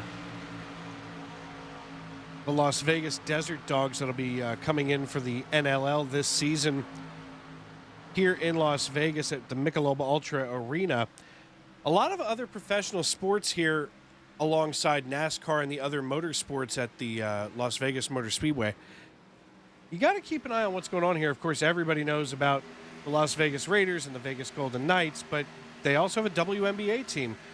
The Las Vegas Aces. Now, they've been around since 2018, but one of the older teams around here is the Pacific Coast League AAA Las Vegas Aviators, playing at the ballpark out there. 10,000 seat capacity. They've been here since 1983 and have 2 championships to their name. And, of course, waiting in the wings, I believe, is still the NBA to move here to Las Vegas, either to expand to Las Vegas or maybe to relocate a team to Las Vegas. Speaking of relocating, it looks like Eugenio Alonso has relocated further behind Mike Wright, as there still are just five cars here on the lead lap, as R.P. Allen just about 3 seconds ahead of Mike Wright. But anyway, something tells me that the NBA is either going to expand or move a team, relocate them here to Las Vegas. I mean, look, when you look at the weather for an outdoor sport at Las Vegas, it could get kind of hairy. Of course, today it's a beautiful 65 degrees, 85 degrees on the track temperature. But, when it's 112 outside, that can get a little nasty. But for an indoor sport like basketball, Vegas is perfect for that, especially with the gambling and all of the sports books that are now legal here and overtly legal, we'll say. Of course, they also have a couple of amateur teams. They have the Vegas Jesters, the Thunderbirds. They both play ice hockey. And the Las Vegas Legends that also play soccer here. So quite a few professional sports teams and, minor sports teams here in Vegas. So a lot to do that's not sitting in front of a slot machine. Of course, me personally, I've always wanted to go to the Gold and Silver Pawn Shop. Rumor has it that the Harrisons aren't always there. And of course they're not. They've got other things to do. They've got to go spend their money or go save their money, whatever they want to do. But regardless, there's a lot to do. And to be completely honest, I think the History Channel really nailed it here in Vegas. I mean, to have as many shows spin off, number one, from Pawn Stars, and number two, to make them as interesting and informative as they did is a great feat, especially when so much of Vegas is distracted by the gambling and the glitz and the glamour.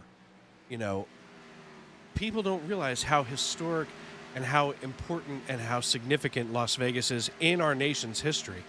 You know, especially, I mean, I'll say it, money laundering from the Chicago mobsters. It happened. It was here. We knew about it. Everybody knew about it, but nobody cared. Nobody cared. And, you know, that built this town. Once the major corporations moved in, or once the mob figured out how to cover up who they were, it changed the complexion of the town, you know, as far as, well, it's kind of seedy, to, oh, no, we're polished. No, no. You can polish that turd, but it's still a turd. Of course, we're not far away from the Hoover Dam. Oddly enough, I just heard from Justin Nunley of TikTok fame. Here's your listen, did you know? Listen, did you know that the first person who died while building the Hoover Dam was the father of the last person who died while building the Hoover Dam? Now you do. So an interesting fact here out of Nevada is, of course, without the Hoover Dam, basically a vast majority of the West Coast wouldn't have electric. So just an interesting area out here. Of course, Area 51, speaking of areas, as popsicle sticks are in the air. We are racing back to the white flag as we are 2 to go here at Las Vegas Motor Speedway. Mike Wright, Eugenio Alonso, Bennett Allen, and Zach Osborne with RP Allen round out the top 5. And your lead lap cars, Mike Wright still looking to see if he can maybe put RP Allen down a lap just for so and make this a 4-car lead lap pack as they come through the tri-oval. The white flag waves, and we are racing back to checkers as RP Allen gets out of Mike Wright's way, and he will be the last car to go down a lap and be the first car down 1 lap. Now that Mike Wright has decided to eat his lap for lunch, it'll be Wright, Alonso, Bennett Allen, and Zach Osborne as RP Allen is trying to hold on to stay on the lead lap, but Mike Wright, once again, a dominant performance here as RP Allen breaks loose. That will absolutely seal his fate in 5th. Mike Wright wins here at Las Vegas Motor Speedway.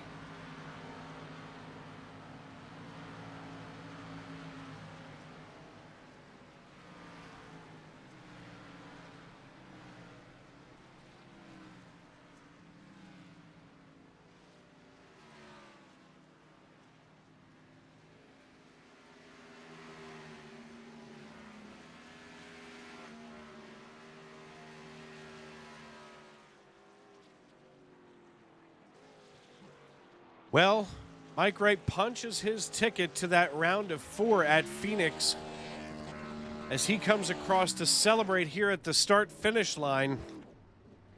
He'll do a couple of donuts for us and get himself lined up. As it has been all season long, we get to talk to Mike Wright here at the end of one of these pieces.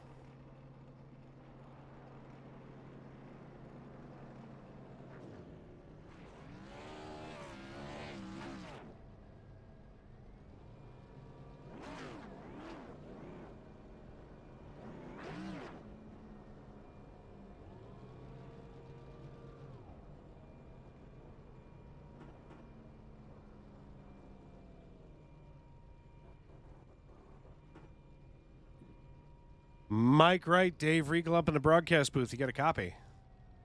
Copy what's happening. Listen, you're what's happening, man. I mean, once again, a dominant performance here on Monday night as you just showed this Xfinity League why you are the dominant driver and points leader that you are, man. I appreciate it.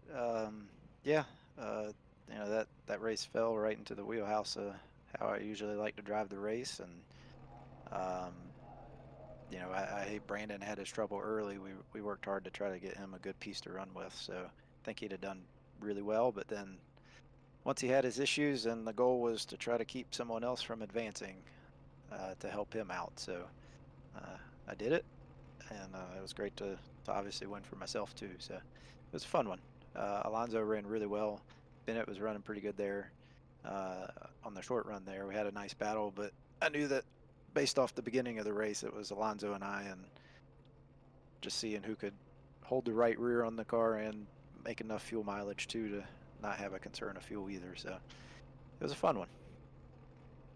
Yeah, man, absolutely. And next week we go ahead and we get to go to South Florida. How are you feeling about Homestead, Miami? Is that a good track for you? I mean, it's definitely a different kind of track, very bouncy, very rough, so to speak.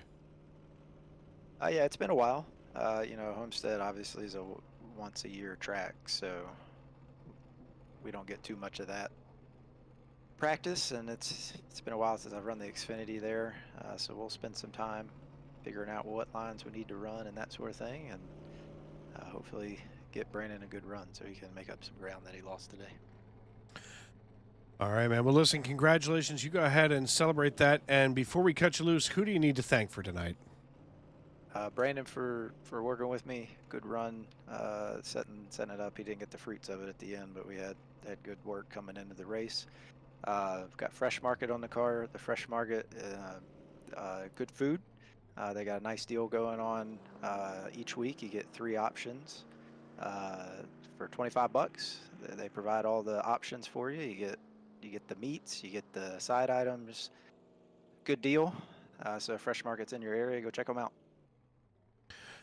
All right, man. Well, listen, congratulations again, and we will see you next week in South Florida. All right, Dave. Look forward to it. That was Mike Wright, your winner tonight here at Las Vegas Motor Speedway. And right now, coming up, we have Mr. Eugenio Alonso, driver of the number 86 Chevrolet Camaro from Buenos Aires. Eugenio, Dave Regal up in a broadcast booth. You got a copy? Hey, Dave. How are you, man? I'm good, buddy. Listen, you had a good run out there tonight. How was that car feeling? Yes, the car feel really, really good. In long run was good. I tried everything, but Mike don't make mistakes. Yes, I tried to do anything. I saved tires, but was not enough. Yeah, every week it seems like you and Mike are going at it. And I mean, like you just said, Mike doesn't make mistakes. And a lot of times you don't either, man. I mean, tonight you gave it all you had out there. Tonight I have a little contact with the lap card. I think not too much, but 10 seconds for repair. And maybe without damage, I can fight better. Oh, absolutely. Now, next week we're going to Homestead, Miami. How do you feel about going down there to South Florida? Yes, I like it. I know this track. Tires died fast too, and I like this. All right, man. Well, listen, congratulations. Is there anybody that you need to thank tonight for this run? To my team, to support Sean, Tony, Sean, everybody on the teams. Was a great shot for tonight. Thank for him. All right, man. Well, as always, it's great to talk to you, and we will see you next week at Homestead, Miami, my man. I hope talk to you next week too. Absolutely. I always look forward to talking to you, brother. Thank you. Thank you. Bye. That was, of course, Eugenio Alonso, driver of the number 86 Chevrolet. But right now, the man, the myth, the legend, finishing third on the podium tonight, Mr. Bennett Allen in the number 3 JCTV Toyota Supra. Bennett, you got a copy? I do. Dave, how are you doing? Fantastic, but not as good as you there, finishing P3 tonight. I don't know how I did it. My main goal coming to this race was points, and I thought I did pretty well in stage 2 rather than stage 1. But I still got points both stages and ended up finishing third, which I'm actually really happy about. But this JCTV in racism, breast cancer awareness Toyota Supra was pretty good all day. It was a little tighter. I wanted it. We continued to make adjustments on it, and it got better and better, but long run it was just pushing tight. And I was putting way too much pressure on the right front in the corners, and I was just kind of, I don't know really what's going on, but I thought that, the place we finished was good. It's what we wanted as a team, and leading into Homestead, and Martinsville. I want to win Homestead, so I don't have to worry about Martinsville, but I'm not too confident in my abilities of, running the wall like that. So I have basketball practice starting this week, so it's going to be harder to get more practice in, but we'll see what happens, but really happy with P3. Yeah, you absolutely should be. I mean, your brother became the last victim of Mike Wright as you guys were just, trotting around the field tonight. I mean, RP was officially the first car a lap down as Mike Wright was just a force to be reckoned with. But you too, man. I mean, you held it up here all night. You qualify 7th, you finish 3rd. I mean, we're looking forward now at the next race in our round of 8, Homestead. How are you feeling about Homestead, Miami? I'm not confident. It's just running the wall. It's just, I don't like doing it because I'm just not good at it, right? And it takes a lot of practice. But like I said, I have basketball practice all week this week. We're getting into the basketball season here in Mobile, so it's gonna be hard to get a lot of practice in. But we'll work on the setup all week when I can with TWRS and everyone over there. They do an amazing job every week getting setups built for us. And I work with Josh Ward a lot, and I'm learning a lot too. So we'll see what happens. But until then, I'm going to be cheering for the Phillies. Listen, man, I went on my Phillies rant this week. A couple of weeks ago when they even made the playoffs, I almost lost my mind on the air. I had to keep myself together. I mean, this is the cat's meow for me. I mean, you get to go in and play San Diego of all places. I mean, it's beautiful weather out there. Then you get to come home and play in the bandbox at Citizens Bank Park. I'm stoked, man. Yeah. I used to go watch Padres games when we lived out there a couple years ago. So, oh yeah, I wanted to cheer for the Padres, but when they were playing the Braves, which my mom's a Braves fan, I was like, you know what, I'm gonna cheer for the Phillies because of Dave Regal. My man, cheer for the Phillies. So my man, pots and pans. That's right. Before I cut you loose here tonight, who do you need to thank for this run? Just everyone at Money House Racing. Leo Bonacasa, Josh Ward, Josh Coppernoll, everyone over there. Josh for the sponsor. I'm just really happy with this finish, like I said, and all those guys they were a big help on and off the track. So just hats off to Money House Racing, Money House Graphics. I don't know if you mind, I'm just kind of a little bit of a monologue for like 30 seconds. With the racism on my car, there's a lot of shade being thrown at Bubba Wallace on Twitter and a lot of bad things being said about him. I've never stood for racism, and I just don't like it, and it makes me mad. It makes me furious. And me and Austin Story were talking about it earlier, and I decided to put in racism on the sides and back of my car because I felt like it wasn't necessary. I don't like what's going on. I understand he made a mistake, but racial slurs and demeaning Bubba Wallace is just bad. And he's the only African American driver in NASCAR, and he doesn't deserve the hate that he's getting. So that's why I have in racism. I think the NASCAR fan base needs to change.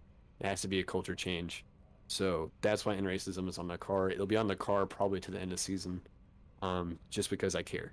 So that's why it's on the car, but also JCTV. So love you, Josh. I know you didn't spot for me or race tonight, but I know you're listening in there. So love you, Mr. Coppernoll.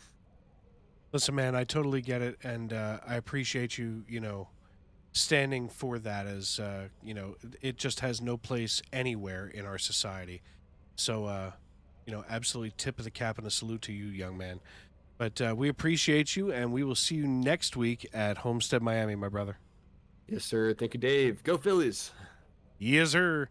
All right. Well, listen, we will get out of here tonight as things have finally wrapped up in the desert. As here's the thing, this race tonight from flag to flag has been incredible, and these drivers always manage to keep it 100% exciting. And I can't say enough about the quality of racing that we get to see week in and week out in the Monday Night NASCAR Xfinity Series. It's been an entire season of some great racing. The points have now kind of sorted themselves out with this top 8. Mike Wright punching his ticket into that final 4. Well, let's take one last look here as this race at Las Vegas Motor Speedway is now in the books. Mike Wright, Eugenio Alonso, and Bennett Allen stand atop the pile on the podium. With Zach Osborne finishing in fourth, and the last car on the lead lap, RP Allen begins the parade of cars down one lap or more, as RP Allen just barely stayed off the lead lap there at the end of this piece. Andrew T. Jones, last week's winner at the Charlotte Roval, finishes sixth this week, so we're expecting to see some more good things out of him moving forward in the series. Joey Savajki finishing in seventh. John Crow Sr., Ethan Flanagan, and Jeff Carson round out your top 10, as fellow playoff driver Chris Claude finishes 11th in his number 10 Dasani Water Toyota Supra. Lauren Jones in the Cheetos machine finishes in 12th. Zach Vaughn, Anthony Paggio, Aaron Mack, Ricky Carmichael, Tony Burt, Chad Sanner, John Bawalda, another playoff driver, and Matt Gaskins round out your top 20. Brandon Minto, Finn Robinson, Ian Humphreys, Matthew Helm, and Corey Burkett round out your field tonight, as Alexander Gangler opted not to take the start tonight for Gas and Go Racing. So, folks, it's been a wild one here. It's been a long night here at Las Vegas Motor Speedway as far as getting 201 laps under our belts, and just a great night here in the desert. So for myself, Dave Regal, everybody here in the Monday Night NASCAR Xfinity Series and the Independence Racing Network, proudly presented by Northeastern Fire and Air, the Monday Night NASCAR Xfinity Series brought to you by RS Button Boxes and Butt Kicker. I'm Dave Regal saying thanks for making us a part of your evening. And tomorrow, as you go through your day, make sure that you find that one moment, that one happy moment, that one good moment. And you hang on to that, because one happy thought can make you fly. Good night, everybody.